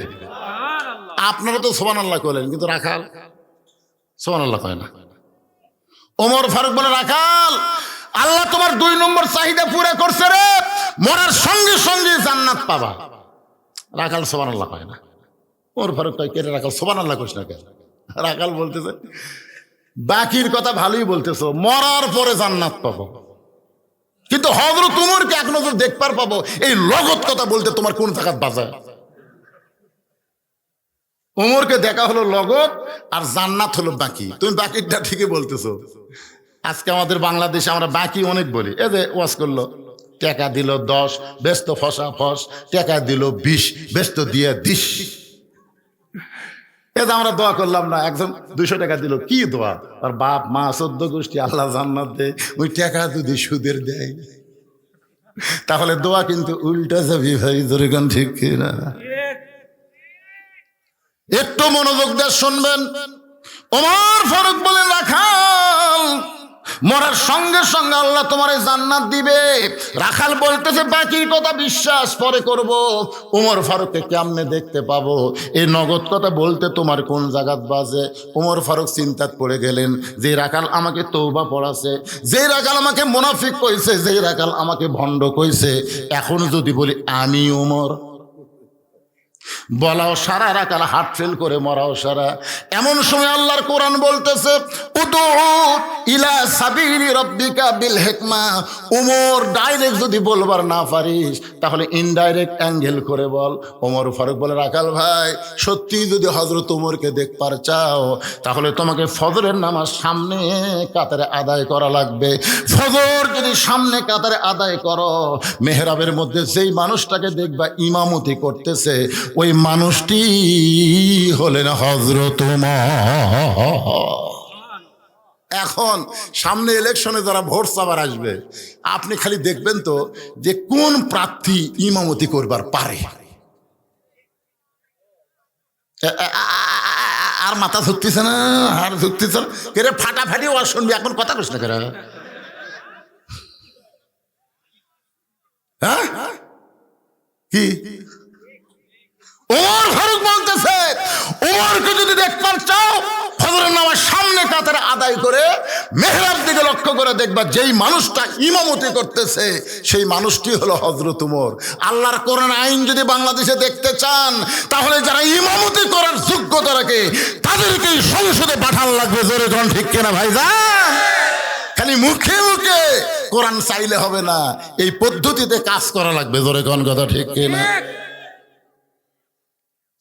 রাখাল ছোট বাচ্চার মতন কান্দে। ওমর ফারুক বলে, রাখাল কান্দার কারণ কি? রাখাল বলতে, ভাইজান আমি বারান্দায় নামাজ পড়ি, মসজিদের ভিতরে নবীর দামি দামি সাহাবী, ওই দামি সাহাবীর মধ্যে আমি রাখাল কেমনে যাই? আমি বারান্দায় নামাজ পড়ি, আমি ভিতরে ঢোকার সাহস কোনোদিন পাই না। ওমর ফারুক বলে, রাখাল তুমি কম দামি আর মসজিদের মধ্যে দামি, এই কথা তোমারে কে বুঝাইল? আজান দেওয়ার পরে আওয়ামী লীগ, বিএনপি, জামাত এক কাতার হয়ে নামাজ পড়ে, সরকারি বিরোধী দল পায়ের সঙ্গে পা লাগায় দাঁড়ায়, ধরে কোন কথা ঠিক কি না? বাইরে আপনারা যতই দল করেন ভাই, ভিতরে গেলে কিন্তু সোজা। ভিতরে গেলে কি ক্ষমতার অহংকার, আওয়ামী লীগ 4 আঙ্গুল সামনে গেছে, জামাত ইসলাম হাত ধরে টানতেছে, কে রে কাতার চিনিস না? যেই টানছে আর কিচ্ছু হবে না, যেই টানছে ওই কিন্তু নিচের দিকে তাকাছে, কে হাত ধরে টানতেছে ওদিকে ওই তাকায়নি, নিচে থেকে বলতেছে আমি খেয়াল করিনি ভাই, খেয়াল করিস না। বিএনপি 4 আঙ্গুল পিছনে আছে, বলতেছে ভাই তুই পিছনে কে রে, তুই কি মনে করছিস সামনে ক্ষমতার যাবে না? গোটা বাংলাদেশ খুঁজে দেখি শহীদ জিয়ার লোক হলো 70% পাগলা। কারণ শহীদ যে এমন কি খেল দেখাইছে, হজ করবার দান আরাফার ময়দানে গিয়ে দেখতে পাবেন, যেখানে মানুষ রোদে পুড়ে কয়লা হতো, শহীদ জিয়ার নিমের গাছ জান্নাতের বাতাস হাজিদেরকে দেয়, জোরে গান সুবহানাল্লাহ। কি মানুষ রে, এমনি শহীদ শেখ মুজিবুরের তো পিটা মারছে, জোরে গান কথা ঠিক মারেনি কেউ, শহীদ তো শহীদ শেখ মুজিবুর কেউ কষ্ট জীবনে, কারণ সগলি জানে অত্যাচার করছে, বসে দিয়েছে, অত্যাচার করছে, বসে দিছে, সব দল বাদ দিয়ে বাকশাল কায়েম করছে। কথা কর না কেন ভাই? যারা হত্যা করছে সবগুলাই হলো মুক্তিযোদ্ধারে, জানালা পড়ার লোক হয়নি। 32 নম্বরে পড়ে আছিল, শেখ হাসিনা বারবার আফসোস করে কছে, তোর এখন কথা ঠিক কি না? একটা লোকও কয় না শহীদ শেখ মুজিবুর, কেউ কয় না, কারণ জানে বাটাম ফাটা, জোরেগণ জানে কি বাটাম ফাটে দিয়েছে। আর জিয়াউর রহমান বাংলাদেশের কেউ কয় না, সবাই বলে শহীদ জিয়া। বলেন তার পিছনে কারণ আছে না নাই? 4 আঙ্গুল পিছে কেন সামনে? ওকে কাতার বরাবর দাঁড়া, কি বুঝতেছেন? সামনে কাতারে যায়, এসপি সাহেব দেখে একজন মুসল্লি ছাড়া কাতার হচ্ছে না, তাকায় দেখে দরজার চকিদার খাড়া আছে। চকিদার বলে, না স্যার আপনি এসপি, আমি চকিদার। এই পাগলা, আমি এসপি তুই চকিদার, ওটা কোন জায়গার কথা? ওটা হলো বাইরের কথা রে পাগলা, ভিতরে খেলে থাকবা না। চকিদার সাহস করে ভিতরে আইছে, এসপি হাত ধরে টানে বলতেছে, আমার গোড়ালির সাথে গোড়ালি মিল কর, ফাঁক তুলে কিন্তু ফাঁকের মধ্যে শয়তান ঢুকবে। চকিদার বলতে, স্যার সারাদিন আমি দৌড়াই, আমার ভালো স্যান্ডেল জুতে নাই স্যার, এই শীতে আমার পায়ের গোড়া ফেটে গেছে স্যার, তেল তেলার সাথে যদি ঘষণ খায়। আপনারা বলেন তো, ফাটা পাও কিন্তু বিলেনের চাইতো তার। স্বামী স্ত্রী এক কম্বলে হুজুর ওয়াজ করছে, হন্না লিবাসুল্লাকুম ওয়া আনতুম লিবাসুল্লাহুন্না। স্বামী হলো বিবির পোশাক, বিবি হলো স্বামীর পোশাক, এক কম্বলের মধ্যে স্বামী স্ত্রী শুইছে ভাই। ঘুমের ঠেলায় স্বামীর ফাটা পাও বইয়ের পাওয়াত লাগিছে। এই জন্য আমার মা বোনদের জন্য বলবো, মা আপনার তো বাড়ির মধ্যে থাকেন, বাইরে কাজ কাম করার জন্য পুরুষ মানুষের পায়ের গোড়া যদি ফাটে, কমপক্ষে 3 মিনিট ভ্যাসলিন মালিশ করে তারপরে কম্বলের ভিতর নেবেন। ভ্যাসলিন একবার মালিশ করে দিলে আর বিলেটের ধার থাকবি না, তখন নরম হয়ে যাবে। কি মন খারাপ হচ্ছে? একটু মনোযোগ দিয়ে শুনবেন। ওমর ফারুক বলে, রাখাল তুমি বারান্দায় নামাজ পড়ো, তুমি কম দামি, আর ভিতরে যারা নামাজ পড়ে তারা বেশি দামি। এই কথা তোমারে বুঝাইল কে? আল্লাহর কোরআনের আইন হলো, ইন্না আকরামাকুম ইনদাল্লাহি আতকাকুম। এই ব্যক্তি সবচাইতে দামি হয় যার কলিজার ভিতরে আল্লাহর বেশি ভয়। আপনাদের কি মনে হচ্ছে আমি চেয়ারের বসতে ওয়াজ করতেছি, আমার দাম বেশি, আর আপনারা খেরত বসতে ওয়াজ শুনতেছেন, আপনাদের দাম কম? না, এটা তাকওয়ার ভিত্তিতে কে দামি কে কম দামি এটা নিরূপণ হবে তাকওয়া। ধরে বলেন নাম কি? তাকওয়া। হয়তো দেখা যাবে আল্লাহ আমাকে জাহান্নামত দিচ্ছে, আর আপনাকেও আল্লাহ জান্নাত দিচ্ছে। হাসরে দেখা যাবে আমার এই জিব্বার মধ্যে একটা বসি লাগাছে, জাহান্নামের বসি লেগে ফেরেশতা আমাকে টানে টানে নিয়ে যাচ্ছে। আপনারা বলতেছেন, হুজুর ও হুজুর, আপনার ওয়াজ শুনে আমরা আমল করে জান্নাতে যাচ্ছি, আপনার এই খবর? তখন আল্লাহ বলবে, লিমা তাকুলু মালা তাফালুন। এ বক্তা ওয়াজ করছে, আমল করেনি।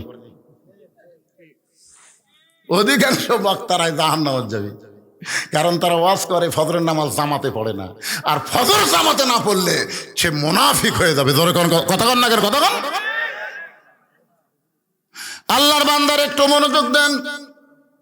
রাখাল বলতেছে তাহলে আজকে এশার নামাজ পড়ে আর আমি বাড়ি যাব না, এশার নামাজ পড়ার পরে ফজর সামনে কাতারে পড়ার চেষ্টা করব। ওমর ফারুক বললেন, রাখাল ভাই, এশা পড়ে তুমি যে বাড়ি যাবার চাচ্ছ না, তাহলে তুমি এশার পর থেকে যে ফজর একটা লম্বা সময়, এই লম্বা সময়ের মধ্যে যদি তোমার চোখে ঘুম ধরে তুমি কি করবা? রাখাল বলতে যে ঘুম যদি ধরে তাহলে মসজিদের মধ্যে ঘুমিয়ে যাব। ওমর ফারুক চেহারা রক্তের মতো লাল করে বলে, হে রাখাল, এই মসজিদের মধ্যে ঘুম পাড়ার দলিল দে। তুই যে মসজিদে ঘুম পাড়বি তার একটা দলিল থাকা লাগবে না? আপনাকে মসজিদে কেউ ঘুম পাড়ে নাকি? পারে? পারে? শোনেন, জোহর নামাজ পড়ে সবাই চলে গেছে, ওরা 3 জন 4 ফ্যান দিয়ে গল্প করতেছে। 1-1 ঘন্টা হয় গল্প ছাড়ে না। ফেরেশতারা বলতেছে, আল্লাহ সবাই চলে গেল, এরা 3 জন যে 4 ফ্যান দিয়ে গল্প করতেছে, এর রেজাল্ট কি? আল্লাহ বলতেছে, নামাজের পরে যতক্ষণ এদের মাথার উপর ফ্যান ঘুরিছে, এই ফ্যানের কারেন্টের বিল এই 3 জন আলাদাভাবে না দেওয়া পর্যন্ত এরা জান্নাতে যাবার পারবে না। কারণ মসজিদ ওর বাপের বাড়ি না, ইচ্ছা মতো ফ্যান ঘুরাবি। জোরে কথা কন না। এখন কতগুলো ঘুম পাড়ে। ও আপনার বলেন তো, ঘুমালে মানুষ যখন ঘুমায় তখন সে বাইরের কোনো খবর জানে? আল্লাহ কোরআনে বলেছেন, ফাইদা কুদিয়াতিস সালাতু ফান্তাশিরু ফিল আরদ, নামাজ হয়ে গেলে আর মসজিদে থাকা যাবে না, জমিনে বের হওয়ার কথা বলেছেন কে? আপনারা আল্লাহর সাথে একমত না দ্বিমত? তাহলে জবান খোলা বলেন, জমিনে বের হওয়ার হুকুম দিয়েছেন কে? আরো জোরে জোরসে বলুন। বরং আজানের গুরুত্ব দিও। 5 ওয়াক্ত নামাজের ভিতরে সবচাইতে বেশি গুরুত্বপূর্ণ আজান হলো ফজরের আজান। ধরে বলেন, কিসের আজান? ফজরের আজান হলো সবচাইতে গুরুত্বপূর্ণ। এই আজানের মধ্যে বলা হয়েছে, আসসালাতু খায়রুম মিনান নাওম। ঘুম হইতে নামাজ যদি উত্তম। রাখাল এতদিন নামাজ পড়েছে বারান্দায়, কিন্তু আজকে ফজরের নামাজ পড়বে সামনে কাতারে।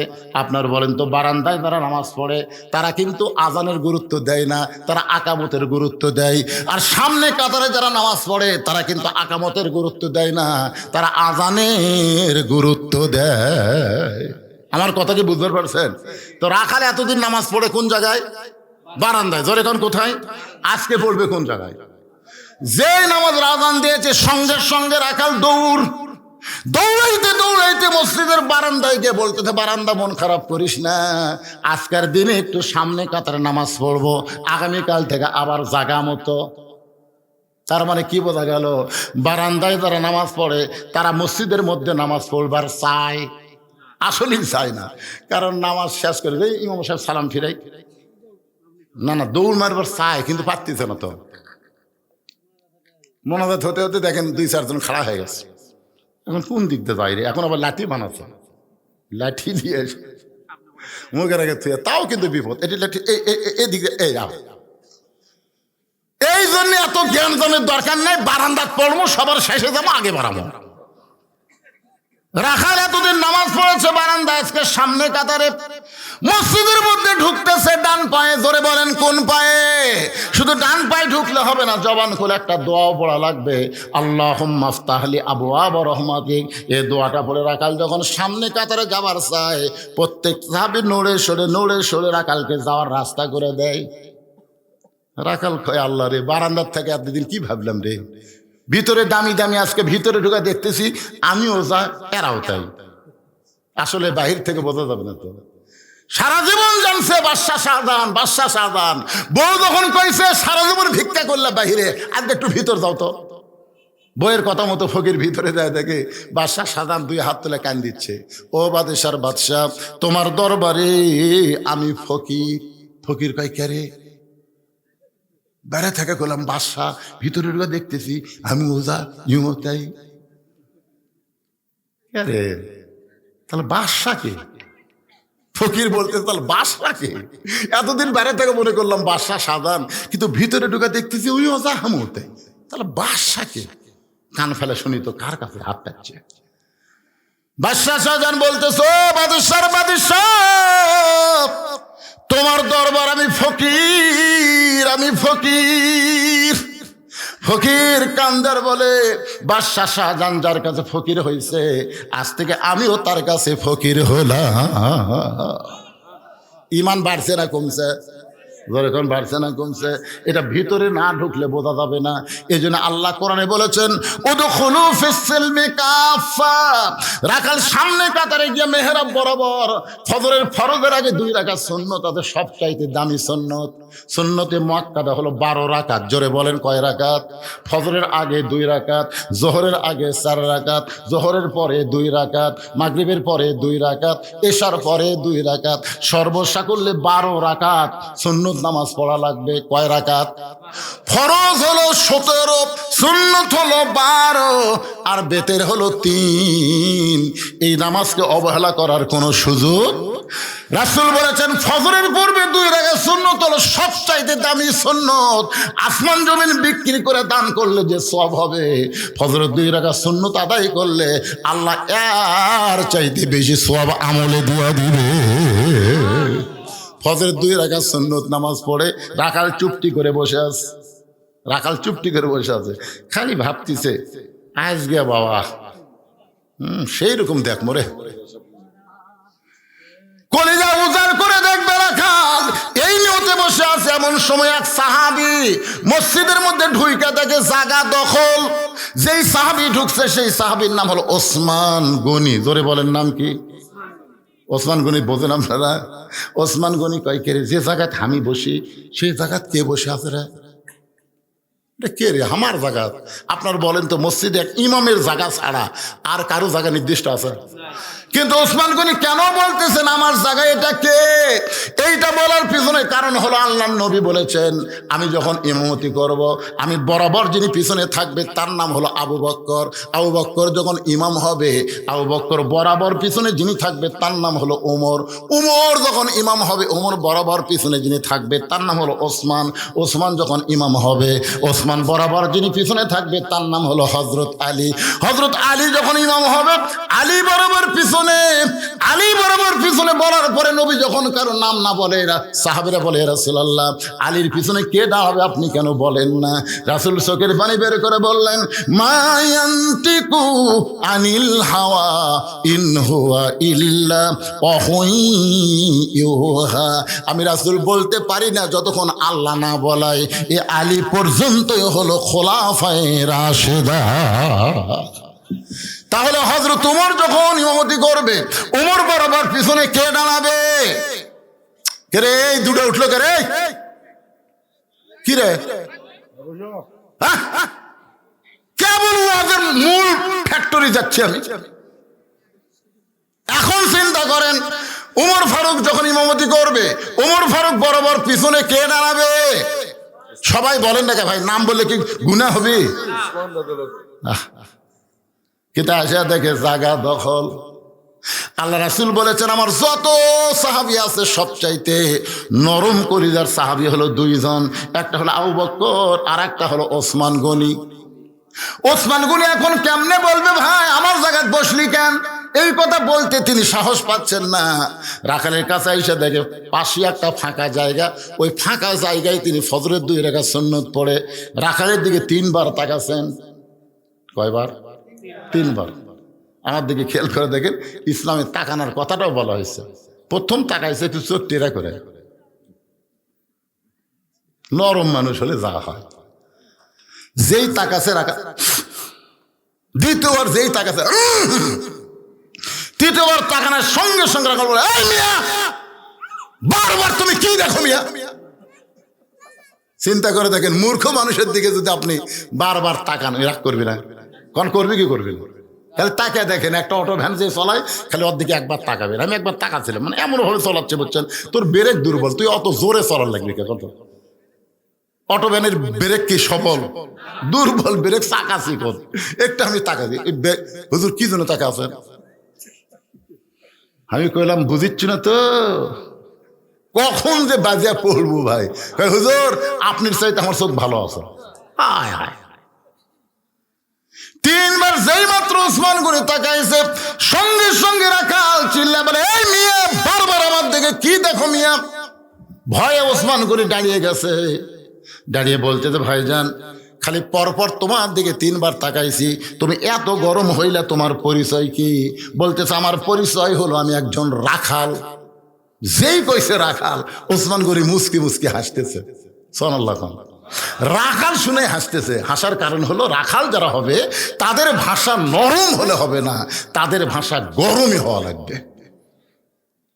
প্রত্যেকটা অভিভাবককে আল্লাহ তাআলা রাখালের দায়িত্ব দিয়েছেন। অভিভাবককে আল্লাহ কিসের দায়িত্ব দিয়েছেন? রাখালের দায়িত্ব দিয়েছেন। আপনারা হয়তো ভাবতেছেন হুজুর আমাকে তো গরু ছাগল নাই, আমরা কিসের রাখালি কর্ম? আপনি চোখ বন্ধ করে দেখেন, 42 বছর একটা গাভী আপনার বাড়িতে আছে। আপনি একটু চোখ বন্ধ করে খেয়াল করে দেখেন, 22 বছর একটা আড়িয়া আছে, আড়িয়ার বয়স হলো 22। আর একটু চোখ বন্ধ করে একটু সামনের দিকে দেখেন, 17 বছর একটা বকনা আছে। গাভী হচ্ছে আপনার বউ, আড়িয়া হচ্ছে আপনার বেটা, আর বকনা হলো আপনার মেয়ে। এখন আপনারা বলেন এই 3 জনের উপরে আপনার রাখালি করার দায়িত্ব আছে না নাই? এ কথা বলা লাগবে, আছে না নাই? আপনার বউ কি করতেছে স্বামী হিসেবে আপনি খেয়াল করেন। আদমকে আল্লাহ যখন জান্নাত থেকে বাইর করে দেয়, আদম বলতেছে আল্লাহ বিনা অপরাধে আমাকে জান্নাত থেকে বাইর করে দিচ্ছেন, আমার তো কোনো দোষই নেই। আল্লাহ বলে আদম তোমার দোষ নাই, কেমনে বুঝলে? আমি গন্ধম গাছের কাছে যাইনি, গন্ধম ফল খাইনি, হাওয়া যে আমাকে খিলাইছে তাও বুঝবার পারিনি। যখন বুঝবার পারছি শরবতে গন্ধম আছে, তখন ডান হাত বুকের মধ্যে ঢুকে দিয়ে রক্ত বমি করছি। তুমি বলো তো আল্লাহ এরপর আমার দোষ আছে? আল্লাহ বলতেছে আমিও তো জানি রে পাগলা, তোর কোনো দোষ নেই। তাহলে দোষ নাই, আমাকে বার করে দিচ্ছেন কেন? আল্লাহ কয় আদম হাওয়া তোর কে হয়? আদম বলে হাওয়া তোমার বউ হয়। আল্লাহ কয় হাওয়া তোর কে হয়? আদম বলে বউ হয়। আর একবার যেই কইছে আদম হাওয়া তোর কে হয়? আদম কয় আল্লাহ একই কথা বারবার শোনেন কেন? হাওয়া আমার বউ হয়। আল্লাহ কয় আদম 3 বার বলেছে হাওয়া তোর কে হয়, প্রত্যেকবার বলেছিস বউ হয়। তো তোর বউ কি করবে সেই খেয়াল তো করা লাগবে না? তোর বউ গন্ধম গাছের কাছে গেল, তুই কুটি আসলো? আদম কয় আল্লাহ আমি তো খেয়াল করিনি, গন্ধম ফল যে পারলো, শয়তানের ওয়াজ শুনলো, তুই তখন কুটি আসলো?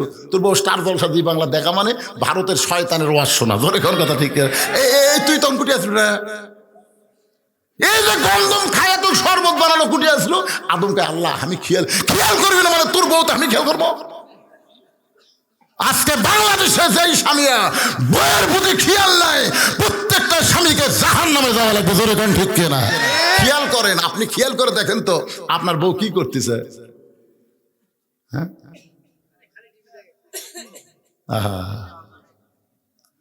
আল্লাহ কোরআনে বলেছেন অকরনা ফি বুয়ুতিকুন্না ওয়ালা তাবাররুজনা তাবাররুজাল জাহিলিয়াতিল উলা। প্রত্যেকটা পুরুষের দায়িত্ব হলো তার বিবিকে পর্দার মধ্যে রাখা। পর্দার বাইরে গেলে বইয়ের দোষ হবে না, দোষ হবে স্বামীর। ধরে কোন দোষ কার? আপনার একটা ছেলে আছে 22 বছরের আড়িয়া, আপনি দেখেন তো আপনার ছেলে আছে না আড়িয়া আছে, একটু দেখেন না রে ভাই। বাবা হিসাবে আপনার রাখালি করা লাগবে না? আপনি তাকায় দেখতেছেন এমন একটা ফুল প্যান্ট পরছে, বুঝছেন? আচ্ছা আপনার ছেলে, আপনার শরম লাগে না? এমন একটা টাইট ফুল প্যান্ট পরছে, সামনের তবিল বোঝা যাচ্ছে, পিছনে কামরাঙ্গার মতন দাগ। রাস্তার ঘাট দেখে মানুষ এটা কার পাটা রে, পাটাটা কার রে? সবসময় একটা মোবাইল নিয়ে ঘুরতেছে। আপনার আইডিয়া সবসময় একটা মোবাইল না ঘরে, মাঝে মধ্যে হেলো হেলো মুখ দেখা করে হেলো হেলো করতেছে। কে আইডিয়ার বাপ? এই গ্রামের লোকজন থেকে বিরক্ত হয়, তোমার চোখে পড়ে না? তোমার আইডিয়া সকালবেলা স্কিন প্যান্ট পরে বার হয়ে গেছে, সন্ধ্যার সময় বেরোতাচ্ছে। একটাবার তুমি বলেছো বাবা এই যে সকালবেলা এত টাইট ফিটিং প্যান্ট পরে গেলি, তুই কি সন্ধ্যা পর্যন্ত পেশাব করিস নি? তখন বলবে বাবা করছি। কয়বার? 3 বার। তো 3 বার তুই পেশাব করলো, কেমনে করলি? এটা পরে বসা যায়? তোর না আব্বা বসা রাখবি কে? খালি আপনি ওই ইয়ার যাবেন, সাউদিয়ার যাবেন, দেখবেন খাড়া হয়ে। এই যে আপনি ফুট ভিলেজের যান, একটা বসার জায়গা নেই ভাই। আমি সিরাজ সাহেব পালে করলাম, আমি একদিন পেশাব করে যাই দেখি সব মাজা বরাবর। আমি যেটার মধ্যে ঢুকি সেটাই মাজা, মানে খাড়া হয়ে মারা লাগবে। তাই হোটেলের বক বললাম কে ভাই বসে থাকে পেশাব করার জায়গা নাই? হুজুর তাহলে পায়খানার যান, পায়খানার যায় পেশাব করা লাগবে। কি বিপদ! সব আরেকের জন্য খাড়া হয়ে মারতেছে। আপনি জানেন খাড়া হয়ে পেশাব করলে পেশাব পুরোপুরি নিংড়ে না, আপনি যখন মনে করছেন পেশাব নিংড়ে গেছে সেন টানছেন 11 ফোঁটা 11 ফোঁটা বাড়াবি, তখন এই যে 3 বার পেশাব করছে 3 11 কত হয়? 33 ফোঁটা পেশাব আর গেল কোথায়? কথা বলা লাগবে রে ভাই। আরে সাইজ করবার গেলে ইন্ডিয়ান হারবাল খাওয়া লাগবে না, এমনি পাওয়ার যুদ্ধে জোরে কোন কথা ঠিক কিনা? একটা হুজুরের বউ ভাত পায় না, তাও যাবার চায় না। একটা হুজুরের বউ দেখেন তো যাবার চায়, ছোটবেলা তাই লুঙ্গি পরে মাঝে সাথ পড়ছে, পেশাব করে পানি লিছে, আল্লাহ কোনোদিন টাইট পিন ফুলবার পরেনি, বাতাস খিলাছে ভাই রে, আল্লাহ না দিছে ভাই। একটা হুজুরের বউ না খেয়া থাকে, তাও যাবার চায় না। আর আরেকের বউ থাকে না কেরা? মনে কষ্ট নিয়েন না ভাইজান, ইন্ডিয়ান হারবাল দিয়ে আপনার যৌন শক্তি ফেরত আসবে না। যৌন শক্তি যদি ফেরত চান তাহলে পেশাব থেকে পবিত্র হন। রাসূল বলেছেন ওই ব্যক্তির কবরে সবচাইতে বেশি আযাব হবে যে পেশাব থেকে পবিত্র হয় না। আচ্ছা, আপনার যে 17 বছর একটা মেয়ে আছে, এই বকনাকে আপনি কি করবেন? ফাতেমা বানাবেন না পরিমণি বানাবেন? আপনি বাবা হিসাবে সিদ্ধান্ত নেন তো। এই বাবারা যারা আছেন, আমি তাদের পাও ধরে বলতেছি, আপনার যে মেয়েটাকে এখন বিয়ে দেননি, এখনো 2 বছর পর বিয়ে দিবেন, এরকম একটা মেয়ে আছে, আপনি মেয়েটা কি বানাবেন? ফাতেমা না পরিমণি? ফাতেমা যদি বানাবার চান তাহলে হাই হিল করে কিলকিল করে রাস্তা ঘোরার সুযোগ নাই, জোরে কোন কথা ঠিক না? কিন্তু আপনার কি করতেছে? আপনার মেয়েটা রাস্তা ঘুরতেছে, অনেক যুবকের চরিত্র নষ্ট করতেছে, জোরে কোন কথা ঠিক না? বাবা হিসাবে আপনার মেয়েকে রাখালি করা লাগবে না? রাসূল ঘরের মধ্যে ঢুকে দেখে 9 বছরের ফাতেমা হাতের মধ্যে চুরি দিয়া, ঘরের মধ্যে হাতে চুরি দিয়ে মুসকে মুসকে হাসতেছে। মেয়েটার হাসি দেখে নবীর চোখ দিয়ে পানি বের হলো। ফাতেমা চমকে গেল, বাবা কেন কাঁদতেছে? ও বাবা, আমার হাতে চুরি দেওয়ার কারণে আপনি এমন করে কেন কাঁদতেছেন? রাসূল বলে, ফাতেমা, যে দুনিয়াতে সাজবে মা, আল্লাহ তার আখিরাতের সাজ কমায়া দিবে। বাল তুসিরুনাল হায়াতাদ দুনিয়া ওয়াল আখিরাতু খায়রু ওয়া আবকা। আর ওয়াজ করা লাগে? ফাতেমা হাতের চুরি খুলে বাড়িতে ফেলে দিচ্ছে। নবী দৌড়ে গিয়ে চুরি খুলে পকেটে ঢুকেছে। ফাতেমা বলে, বাবা চুরি হাতত দিলাম, কানলেন, সেই চুরি ফেলে দিলাম, পকেটে ঢুকাইলেন। রাসূল বলে, ফাতেমা আমার কাছে। যেই নবীর কাছে গেছে, নবী খপ করে হাত ধরে, মেয়ের বয়স কয় বছর? 9 বছর। এই হাতত চুমা খাওয়ার পারবেন, কপালে চুমা খাওয়ার পারবেন। আপনারা কতগুলো বাপ আছেন সারা নিষ্ঠুর, মেয়ে বড় হয়েছে আর মেয়েকে কোনো আদরই করে না। আল্লাহর নবী ফাতেমার বিয়ে দেওয়ার পরও ফাতেমার হাতে চুমা খাইছে। মা দেখি তোর হাতটা দেবা। আপনাদের মেয়েকে চুমা খান, হাতে হাতে হাতে খাওয়া লাগবে। মেয়ের হাতে চুমা দিয়ে দেখবেন আপনার মেয়ে আপনার কত বাধ্য হয়। আল্লাহ নবী ফাতেমার হাতে চুমা দিয়ে বললেন, মা এই চুরির যত্ন করে রাইখা দিব। ফাতেমা বলতেছে, বাবা চুরি হাতত দিলেই কানলেন, যত্ন করে রাখবেন কেন? রাসূল বলে, ফাতেমা শুধু চুরি না, একদিন তোর নাকে নাক ফুল পরাই দিব, একদিন তোর কানে দুল পরাই দিব, একদিন তোর গলাত মালা পরাই দিব। ফাতেমা বলে, কবে কবে? আল্লাহর নবী বললেন, যেদিন তোমার বিবাহ হবে। ও ফাতেমা, মেয়েরা কেবলমাত্র এক ব্যক্তির জন্য সাজতে পারবে মা, সেই ব্যক্তি হলো তার স্বামী। স্বামী ছাড়া অন্য কোনো পুরুষের জন্য মেয়েরা কোনোদিন সাজতে পারবে না। কার জন্য সাজবে? তা আপনার দাদা বিয়ে হয়নি, এত সাজে গেলে কি সমস্যা? এত সাজে কেন? ওসমান গনি মুসকি মুসকি হাসতেছে, মনে আছে না ভুলে গেছেন? ওসমান গনি হাসতে হাসতে রাখালের কাছে বসে বলতেছে, ভাইজান কোনোদিন আপনাকে সামনে কাতারে দেখি নাই, আজকে দেখি আমি 3 বার তাকাইছি ভাই। রাখাল বলতেছে, আমি সামনে কাতারে কোত্থেকে আসবো? আমি বারান্দাত নামাজ পড়ি। আমি আজকে সামনে কাতারে আসার কারণ হলো দেখার জন্যে। সারা জীবনের সাধনা একটা আবার দেখতে চায়। এই দেখার জন্য বারান্দা ছেড়ে সামনে কাতারে ওসমান গনি বলে, ভাইজান আজকে কি আপনার দেখা হবে? রাখাল বলতেছে 100 বার হবি না কেন? ওসমান গনি বলতেছে, ভাই কয়েক বছরের সামনে কাতারে নামাজ পড়তেছি, এখন পর্যন্ত আমার দেখার ভাগ্য হয় নাই। ওসমান গনি যারে দেখতে আসে সামনে কাতারে, তিনি হলেন নামাজের মালিক আল্লাহ। সুবহানাল্লাহ বলেন না? আপনারা ভাবতেছেন এটা ইয়ার কি, আল্লাহ দেখা যাবে? যাবে যাবে না? বুখারী শরীফের হাদিস, পাগলা। আনতাবুদুল্লাহ কান্নাকা তারাহু ফাইন লাম তাকুন তারাহু ফাইন্নাহু ইয়ারাকা। ইবাদতের মধ্যে শামিল হও। এক জগ পানির মধ্যে এক মুষ্টি চিনি ঘন্টন মারলে চিনি যেমন পানির মধ্যে বিলীন হয়ে যায়, তেমন ইবাদত যদি কোনো বান্দা করতে পারে, নামাজের মালিক আল্লাহকে দেখতে পাবে। আল্লাহ যদি দেখা সম্ভব না হয়, আল্লাহ তাকে দেখতেছে, এই বিশ্বাস তার কলিজার মধ্যে আসবে। এখন আপনারা বলেন, আমরা যখন মসজিদে যাই আল্লাহকে আমাকে দেখবার পাই? সবাই বলতেছে না। আচ্ছা পাই এ কথা বলতেছে, সন্দেহ হচ্ছে কারো? আল্লাহর চোখের পাওয়ার কম না বেশি? আল্লাহকে আমাকে দেখবার পায়? আচ্ছা হাসিনার মনে করেন বর্তমান ডক্টর ইউনূস যদি আপনাকে ডাকে যে ভাই আপনাকে উমরপুরের অমুক লোক, আমি গাড়ি ঘোড়া পাঠিয়ে দেবো, আমার অফিসে আসা লাগবে, আপনি কোন তো সবচাইতে ভালো পোশাক পরবেন না খারাপ পোশাক?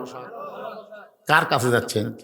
ইউনূসের অফিসে যাচ্ছেন। যমুনা না কি নাম, ইউনূস জায়গার, তার নাম কি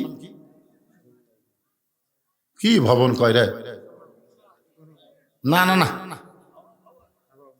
হাওয়া যমুনা না কি যেন একটা নাম কর পারতেছে। হ্যাঁ যমুনাই থাকে। মনে করেন আমার এক সম্পর্কীয় বড় আব্বা, আমার বাপের বড় ভাই, আমার মনে আছে 4 হাতা গামছা গাঁতে জোর না চলবার আসতেছে। তাই বললাম বড় আব্বা, যেটা করে কই আমরা, তে আপনি গামছা পড়ছেন, তোমার যেটা রাখবে, এই তুই ফতুয়া দে নামাজ হবে না, ফতুয়া দে নামাজ হবে না। আমি বললাম খালি বলছি গামছা গাঁত দে, আপনি এত গরম হলেন কেন? এই জন্যই তো হাসিনা তোর ধরে রে, এই জন্যই ধরে। আমি কিন্তু কিছুই বলি না ভাই, খালি বলছি গামছা গাঁত দিয়ে নামাজ পড়ে আসতেছেন, এটি এত খারাপ? আমি বললাম চাচা এই গামছা গাঁত দিয়ে আপনি আল্লাহর ঘরে আসতেছেন, এই গামছা গাঁত দেখে আপনি বিয়ের বাড়ি যাওয়ার পারবেন? বলতে তুই কি মনে করিস আমি ফকির? এই বছরে 5টা পাঞ্জাবি বানাচ্ছি রে, বিয়ের বাড়ি তো গামছা গাঁত ভাই। আমি বললাম এই গামছা গাঁতে জামাইয়ের বাড়ি যাওয়ার পারবেন? আমার কই তোর মাথা নষ্ট হয়ে গেছে, কে রে পাগলা, জামাইয়ের দাম নাই, জামাইয়ের বাড়ি কেউ গামছা গাঁতে যায়? ও বিয়ের বাড়ি যাওয়ার পারবেন না, জামাইয়ের বাড়ি যাওয়ার পারবেন না। আপনার যদি পাঞ্জাবি না থাকতো আমি কিছুই বলতাম না, কিন্তু আল্লাহর কাছে আসতেছেন, আপনার কি শরম লাগে না? কি কোন আল্লাহ দেখতে পাই কি পাই না? ওসমান গনি দেখতে আসে নামাজের মালিক আল্লাহকে, আর রাখাল দেখতে আইছে আল্লাহওয়ালা হযরত ওমরকে। ওসমান গনি বলতেছে ভাইজান এত বছর হলে আমার দেখা হয় নাই। রাখাল বলতেছে তোমার চোখের পাওয়ার কম, তুমি আমার হাত ধরো, তুমি আমার হাত ধরো, আমি নিজেও দেখবো এবং তোমাকেও দেখায় দিব। এবার হযরত ওসমান রাখালের হাতটা ধরেছেন, যেই মাত্র হাতটা ধরেছে এমন সময় আল্লাহর কোরআন সামনে এসে বলতেছে, ইয়া আইয়ুহাল্লাযীনা আমানুত্তাকুল্লাহা ওয়া কুনু মা'আস সাদিকিন। ওসমান গনিকে আল্লাহর কোরআন বলতেছে, ওসমান তোমার যোগ্যতাই তুমি দেখতে পাওনি, আজকে এমন একজন মহামানব তোমার পাশে বসে আছে যে নিজেও দেখবে এবং তোমাকেও দেখাবে। ওসমান গনি রাখালের হাতটা ধরে দেখার আশায়, ধরে কোন কিসের আশায়? কিছুক্ষণ পরে যখন মুয়াজ্জিন আকামত দেয়, মুয়াজ্জিন যখন আকামত শুরু করেছে এমন সময় হযরত ওমর মেহরাবের মধ্যে ঢুকছে। ওসমান গনি রাখালের হাতটা ধরে দাঁড়ায় গেছে। রাখাল খালি ওসমান গনি হাত ধরে আছে, রাখাল কে রে? যে মুয়াজ্জিন বলেছেন কদ কামাতিস সালাহ, কদ কামাতিস সালাহ, সঙ্গে সঙ্গে হযরত ওমর একেবারে কিবলামুখী হয়ে নিয়ত বাঁধবেন। এই অবস্থায় রাখাল বলে আল্লাহু আকবার। যেই রাখাল বলছে আল্লাহু আকবার, ওসমান গনি হাত ছাড়া দিছে। হাত ছাড়াতে বলতে কে রে ভাই, ইমাম সাহেব ভুল করলে মানুষ লোকমা দেয়, আর আকামতি শেষ হয়নি তুমি আল্লাহু আকবার লোকমা দিলা। রাখাল বলতেছে এই জন্য তো তুই কানা রে, এই জন্য তুই কানা, আসিস ঠিকই দেখতে পাস না। আরে আমি কি জন্য লোকমা দিলাম মিয়া তুমি জানো? কি জন্য লোকমা দিলাম তুমি জানো? দ্বিতীয় কাতার থেকে একজন সাহাবী দৌড়ে এসে রাখালে হাতটা হ্যাঁচকা টান দে, বলে পাগল, তুমি যারে কানা কানা বলে তিরস্কার করতেছ, এই মহামানবকে তুমি চিনো? রাখাল বলতে যে ভিতরের কাউরে চিনি না, আমি বারান্দাত নামাজ পড়ি, ভিতরের কাউরে চিনি না। সাহাবী কান্দার বলে পাগল, যেই মানুষটাকে তুমি কানা কানা বলে তিরস্কার করতেছ, এই মানুষটা হলো আল্লাহ নবীর ডবল জামাই ওসমান গনি। রাখাল ছোট বাচ্চার মতন কান্দে। রাখাল শুধু কান্দার বলে আল্লাহ, ভিতরে নবীর দামি দামি সাহাবী, আমি কোনোদিন ঢুকতে চাইনি, আমি বারান্দায় নামাজ পড়ি, আমি ভিতরে কোনোদিন ঢুকতে চাইনি, কিন্তু এই পথিক আমার সর্বনাশ করছে। ওমর ফারুকের দিকে আঙ্গুল দেখায় বলতেছে, ওই পথিক আমার সর্বনাশ করেছে, ওই পথিক আমারে কইছে উমরকে যদি দেখবার চাও তাহলে সামনে কাতারে দাঁড়াইলে মেহরাবের মধ্যে লক্ষ্য করে দেখবা, যেই মানুষটা ইমামতি করতেছে সেই মানুষটাই হলেন হযরত ওমর।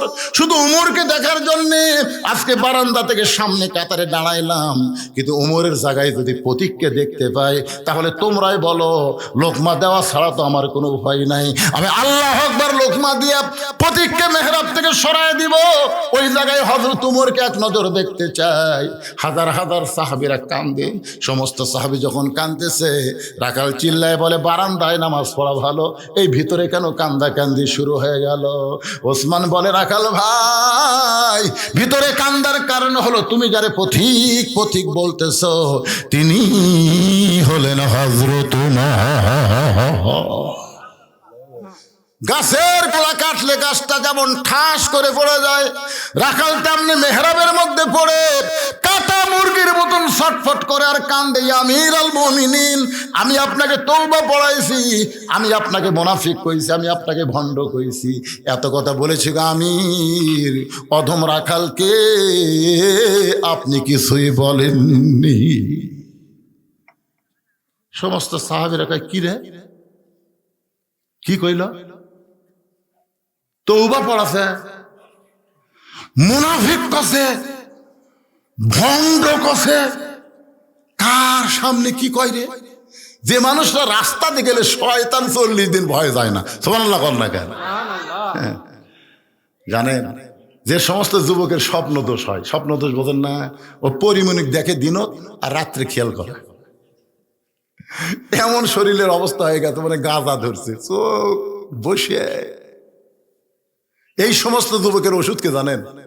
আপনি যখন রাত্রে শুধবেন আর সামিউল মুমিত 7 বার পড়ার পরে এই শাহাদত আঙ্গুলি দিয়ে বুকের উপরে এরকম লিখবেন আইন মিম রহ উমর, উমর লেখা শুয়ে পড়বেন। শয়তানের বাপেরও ক্ষমতা নাই যা আপনাকে আর খারাপ স্বপ্ন দেখায়। সুবহানাল্লাহ। ওমর কুড়ি হোসেন আইন মিম ওমর, শয়তান আসবে। মুনাফিক, ওরে বাবারে কি কয়, মুনাফিক কইছে, ভণ্ড কইছে। সমস্ত সাহাবীরা চিল্লায় উঠছে কে রে, এই কে রে, মানে সব সাহাবী বুঝতেছেন না এক একজনের মধ্যে ইমানের যা বারুদ ভাই।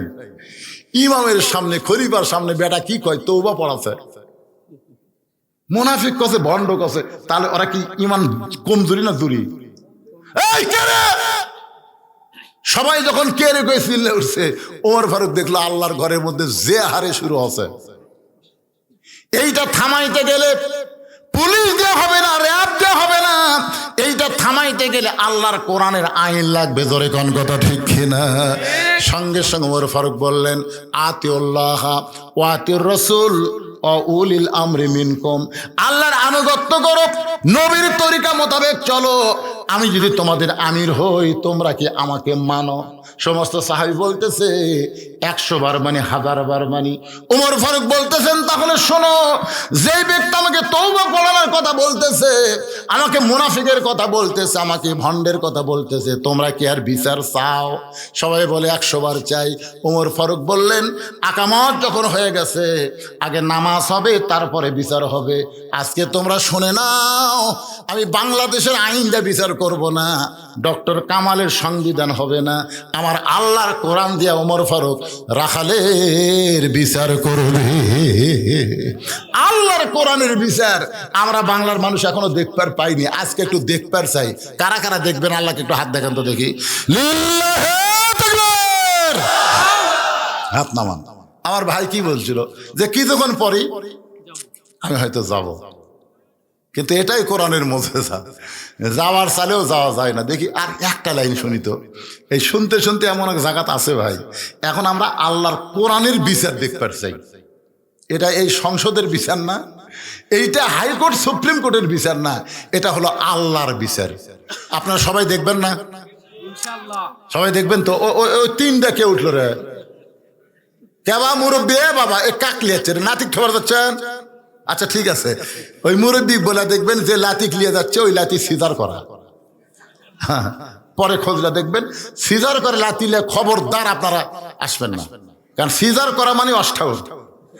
কারণ জন্মের 2 দিন আগে যখন পেট কাটা বের করছে, ওই 2 দিন পরে নর্মালে হতো, কিন্তু নর্মালে না নিয়ে 2 দিন আগে ওর মায়ের ধৈর্য কম, পেট কাটিছে, কাটা থেকে ঘুমের মধ্যে আছে। এখন ডাক্তাররা কয় কে রে, আর তো ঘুমই ভাঙ্গিনি রে, কে রে ঘুম ভাঙলে পেট কাটা লাগবে, জাগা মতো বাইরে হবি, ধরে কোন ঠিক কিনা। কিন্তু ভাই সারা কি টাকা খাওয়ার লোক, কায়ত হয়ে আছে, পানি কমে গেছে। বাংলাদেশে একটা ডাক্তার এমবিবিএস, একটা ডাক্তার তার বউ সিজার করেনি। খোঁজলে দেখেন ডাক্তারের বউ সিজার করে না, মৌলবীর বাড়িতে মিলাদ হয় না, পীরের বউ মুরিদ হয় না। খোঁজলে দেখেন না, এই 3টা 100% সত্যি। ডাক্তার জানে সিজার করলে সন্তানের ক্ষতি, মায়ের ক্ষতি। সন্তানের কি ক্ষতি? এই যে ঘুমের মধ্যে আছে, বেঁচে আছে না মরে আছে কি ভাবে, তখন ওই বের করে আড়াই ঘুরেন, তোরে কোন কয় ঘুরেন, এই ঘুরের মধ্যে মাথার ঝাঁকি, হাসপাতালের কান্দন শুনছেন? তার মানে কি, ও যে মাথার ঝাঁকি খাচ্ছে, ওই ঝাঁকি খায় ওই যে অষ্টাউর হতে ভাই, এখন মোবাইল ছাড়া ভাত খায় না। হ্যাঁ, মোবাইল চালু করে না দিলে ভাত খাবে না। ও সে তাই মানে ওদের লিয়ে গেল না, ওটা সিজার করা। দেখেন কি পাওয়ার, দাদা খেলে চলে গেছে। কি মন খারাপ করতেছেন? আজকে আল্লাহর কোরআনের বিচার এই ময়দানে আমরা দেখতে চাই। কারা কারা দেখবেন? হাত তুলে আল্লাহকে দেখান।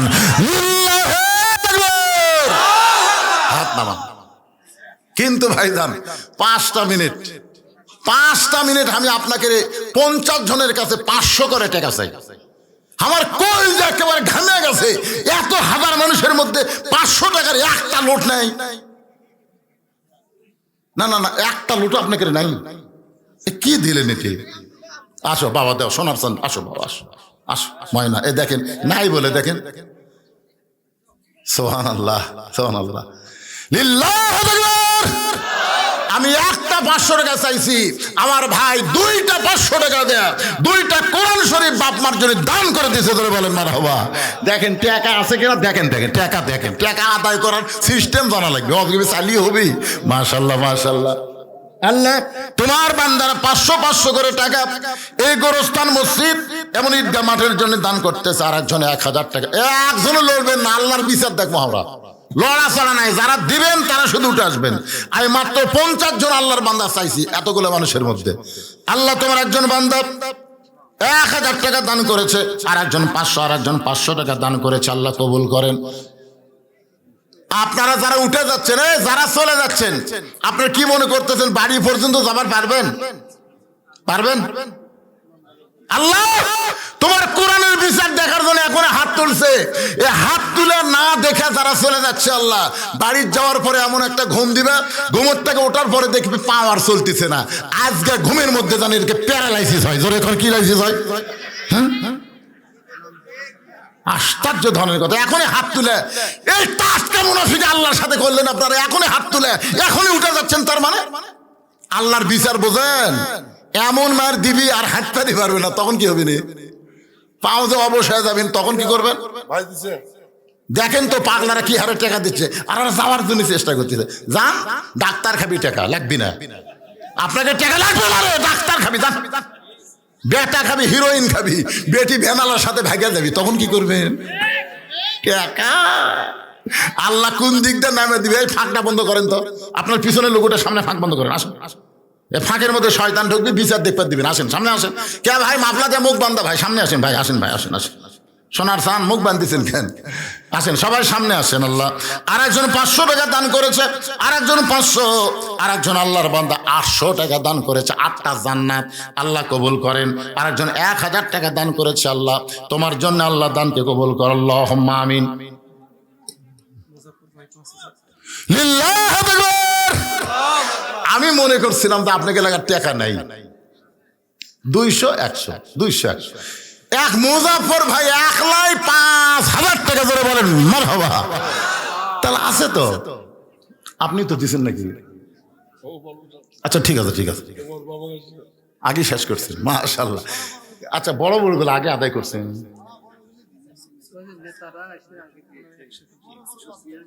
হ্যাঁ, বড় মাছ। আপনাদের এই মসজিদের তো একটা কমিটি আছে, আছে না নাই? মাঠের একটা কমিটি আছে, আছে না নাই? আপনাদের গোরস্থানে একটা কমিটি আছে না নাই? তো সব কমিটির সভাপতি কে? সব কমিটির সভাপতি কয়জন? সেটা কে? সে মালটা কে? আমি এই ওয়াজর টান মারবো, আবার 1000 টাকা দেবো। তার মানে এই কুটি হইরে বেড়া না ভিতর? রে পাগলা, মুরগির তলে থাকলে বাচ্চা হবি রে, বাইরে থাকে কোনো কাম হবি না, কাজিয়া হবি। ধরে কোন কথা ঠিক কি না? সামিয়ানার তলে যারা, মুরগির তলে তারা। এই জন্য বেড়া থাকলে হবি না। বাজার ভিতরে আসো। সাথী আক্তার একটা নাকফুল দান করেছে। আমার সাথী আক্তার মায়ের দানকে কবুল করেন। যে নিয়তে নাকফুল দিছে আল্লাহ নেক নিয়ত নেক আশা কবুল করেন, আল্লাহুম্মা আমিন। মাহমুদ আর নজরুল মজুমদার, মজুমদারের আবার সর্দার, মজুমদার কোম্পানির সর্দার। এটা কি সাইজে দান ভাই? 1120 টাকা। এটা কি সাইজ? আচ্ছা আচ্ছা, একটু মনোযোগ দিয়ে শুনবেন। নামাজ শেষ, ওমর ফারুকের নামাজ শেষ। নামাজ শেষ করার পরে হযরত ওমর দাঁড়িয়ে বললেন, রে সাহাবীরা, কোরআনের একটা আয়াত তেলাওয়াত করলেন। ইন্নাল্লাহা ইয়ামুরুকুম আন তুআদ্দুল আমানাতি ইলা আহলিহা ওয়া ইযা হাকামতুম বাইনান নাস আন তাহকুম বিল আদল। আল্লাহর বিচার আর মানুষের বিচার দুটো কি সমান? যেরকম দুটো সমান। মানুষের আইন দিয়ে বিচার হচ্ছে বাংলাদেশে। কিছুদিন পর দেখা গেল আর কোন আইনই নাই, একটা আইন হাসিনার আইন। যেরকম কার আইন? বিচার কিরকম?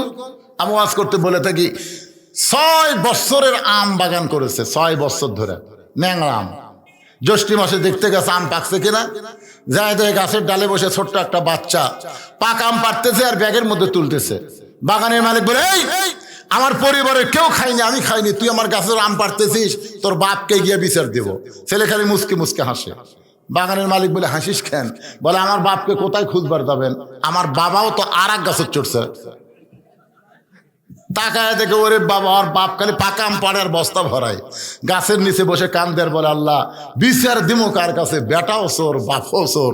মানুষের আইন দিয়ে যখন বিচার হবে তখন অবস্থাটা এমনই হবে। ধরে কোন কথা ঠিক কিনা? কে দিল? ছোট ভাই জাহাঙ্গীর এত ওয়াজ শুরু করলো, তারপর দিল কে ভাই? জাহাঙ্গীর কুন্ডার কি আদায় খবর করছেন নাকি আবার? মানে আব্বা, আরে ওনার আব্বা জীবিত থাকা অবস্থায় বারবার আমাকে চাইছিল, কিন্তু ওই যে এসপি হাবিব, শেরপুর আলিয়ার মধ্যে খালি ফাটাফাটি গন্ডগোল। হ্যাঁ, নামাজরত অবস্থায় ওনার বাবা মারা গেছে। বারবার আমাকে এখানে চাচ্ছিল, আমি আসতে পারিনি। গতবারও তো আমার আসার কথা ছিল, ঠিক কিনা বলেন? কিন্তু হয়নি। যাই হোক, ওনার বাবা দুনিয়া থেকে চলে গেছে। আমরা প্রাণ ভরে দোয়া করি, আল্লাহ আমার শুনতে পাইনি, মোবাইল অবশ্যই শুনেছে, আল্লাহ মুরব্বীর কবরকে জান্নাতের টুকরা বানায় দেন। জোরে করে আমিন। নামাজ পড়া অবস্থায় দুনিয়া ছেড়েছে, আল্লাহ তাকে জান্নাতের উচ্চ মাকাম দান করুক। সবাই কোন আল্লাহুম্মা আমিন। আপনি 50 জন চাইছিলেন, 500 টাকা না, প্রায় আর অল্প কিছু বাকি আছে। কয়টা বাকি আছে? এটা 21,500 টাকা হয়েছে। 25,000 টাকা হয়েছে। 25,000 মধ্যে 21,500 আছে। দেখ দাও।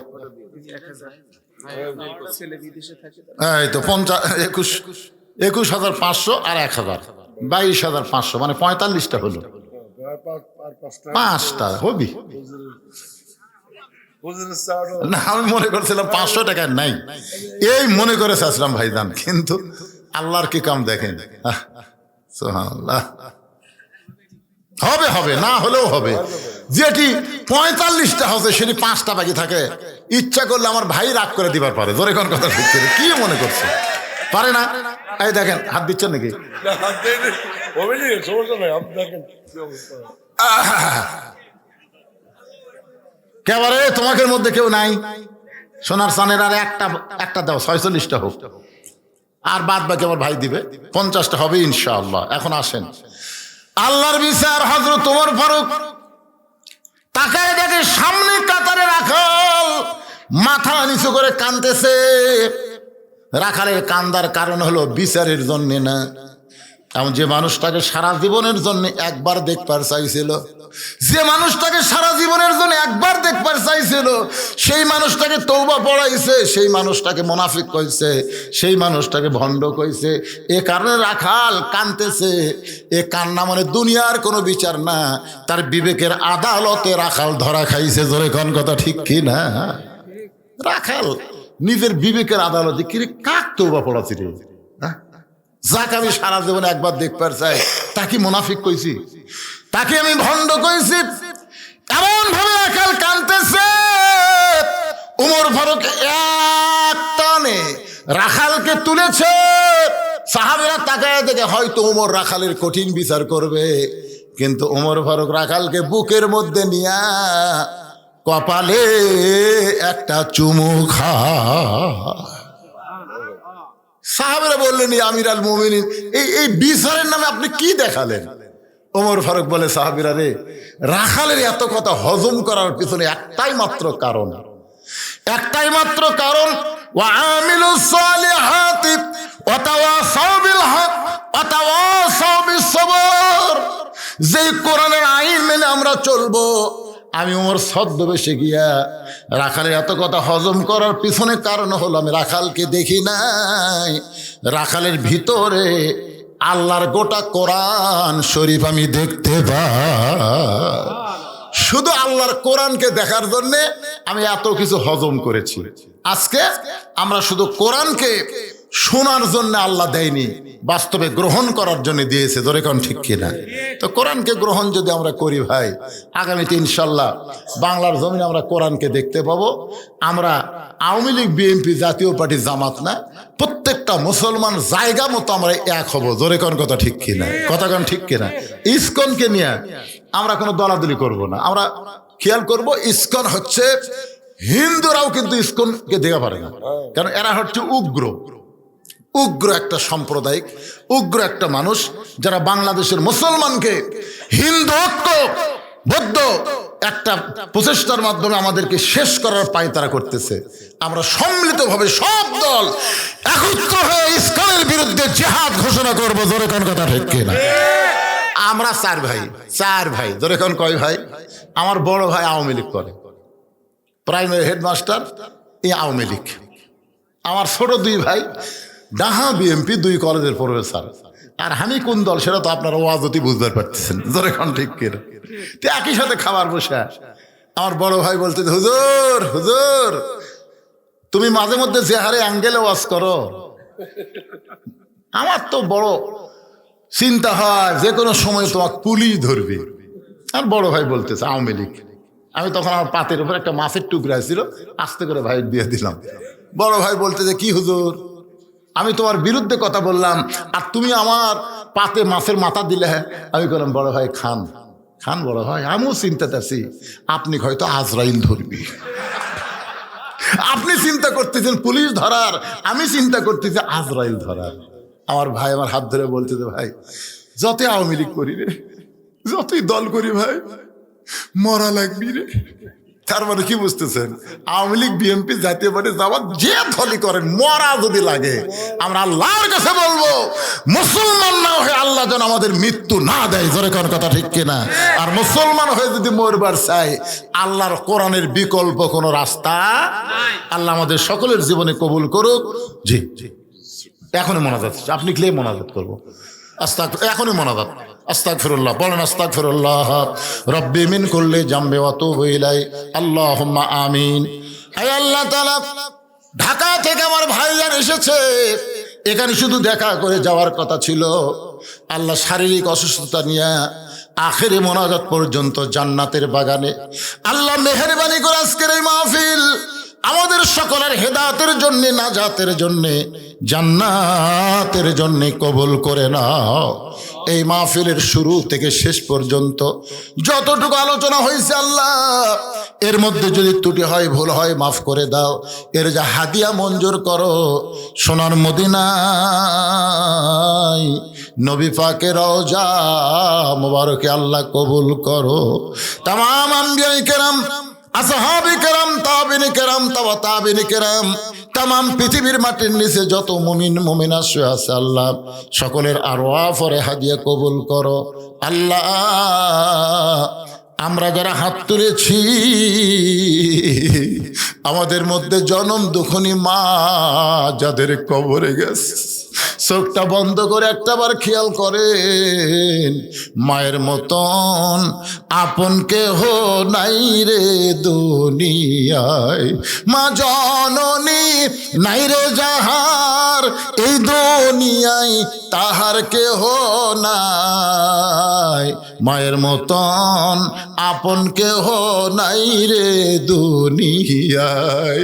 আমাদের মধ্যে যাদের মা কবরে গেছে আল্লাহ মেহেরবানি করে মায়ের কবরটাকে জান্নাতের টুকরা বানায় দেন। বাবার বাড়ি ঘর সবই আছে, আমাদের দরদি বাবা আমাদেরকে এতিম করে দিয়া নিজে এতিম হয়ে কবরে চলে গেছে, বাবার কবরকে জান্নাতের টুকরা বানায় দাও। আমাদের দাদা দাদি নানা নানি আত্মীয় স্বজন শ্বশুর শাশুড়ি যাদের কবরে গেছে আল্লাহ কবরবাসীদের মাফ করে দাও। আমার মায়েরা পর্দার অন্তরে বসে বসে শুনেছে, আবিদা সালিহা পর্দা নিজে কবুল করে মা ফাতেমার চরিত্র দান করে দাও। আল্লাহ আজকের মাহফিলের সম্মানিত সভাপতিকে আল্লাহ তুমি কবুল করো, সহসভাপতি কবুল করো, প্রধান অতিথি বিশেষ অতিথিদের আল্লাহ তুমি কবুল করো। মিলেমিশে আমরা যেন আগামীতে বাংলাদেশ চালাইতে পারি, ভালো মানুষেরা যেন নেতৃত্ব পায়, আল্লাহ সকলের জন্যে তুমি কবুল করো।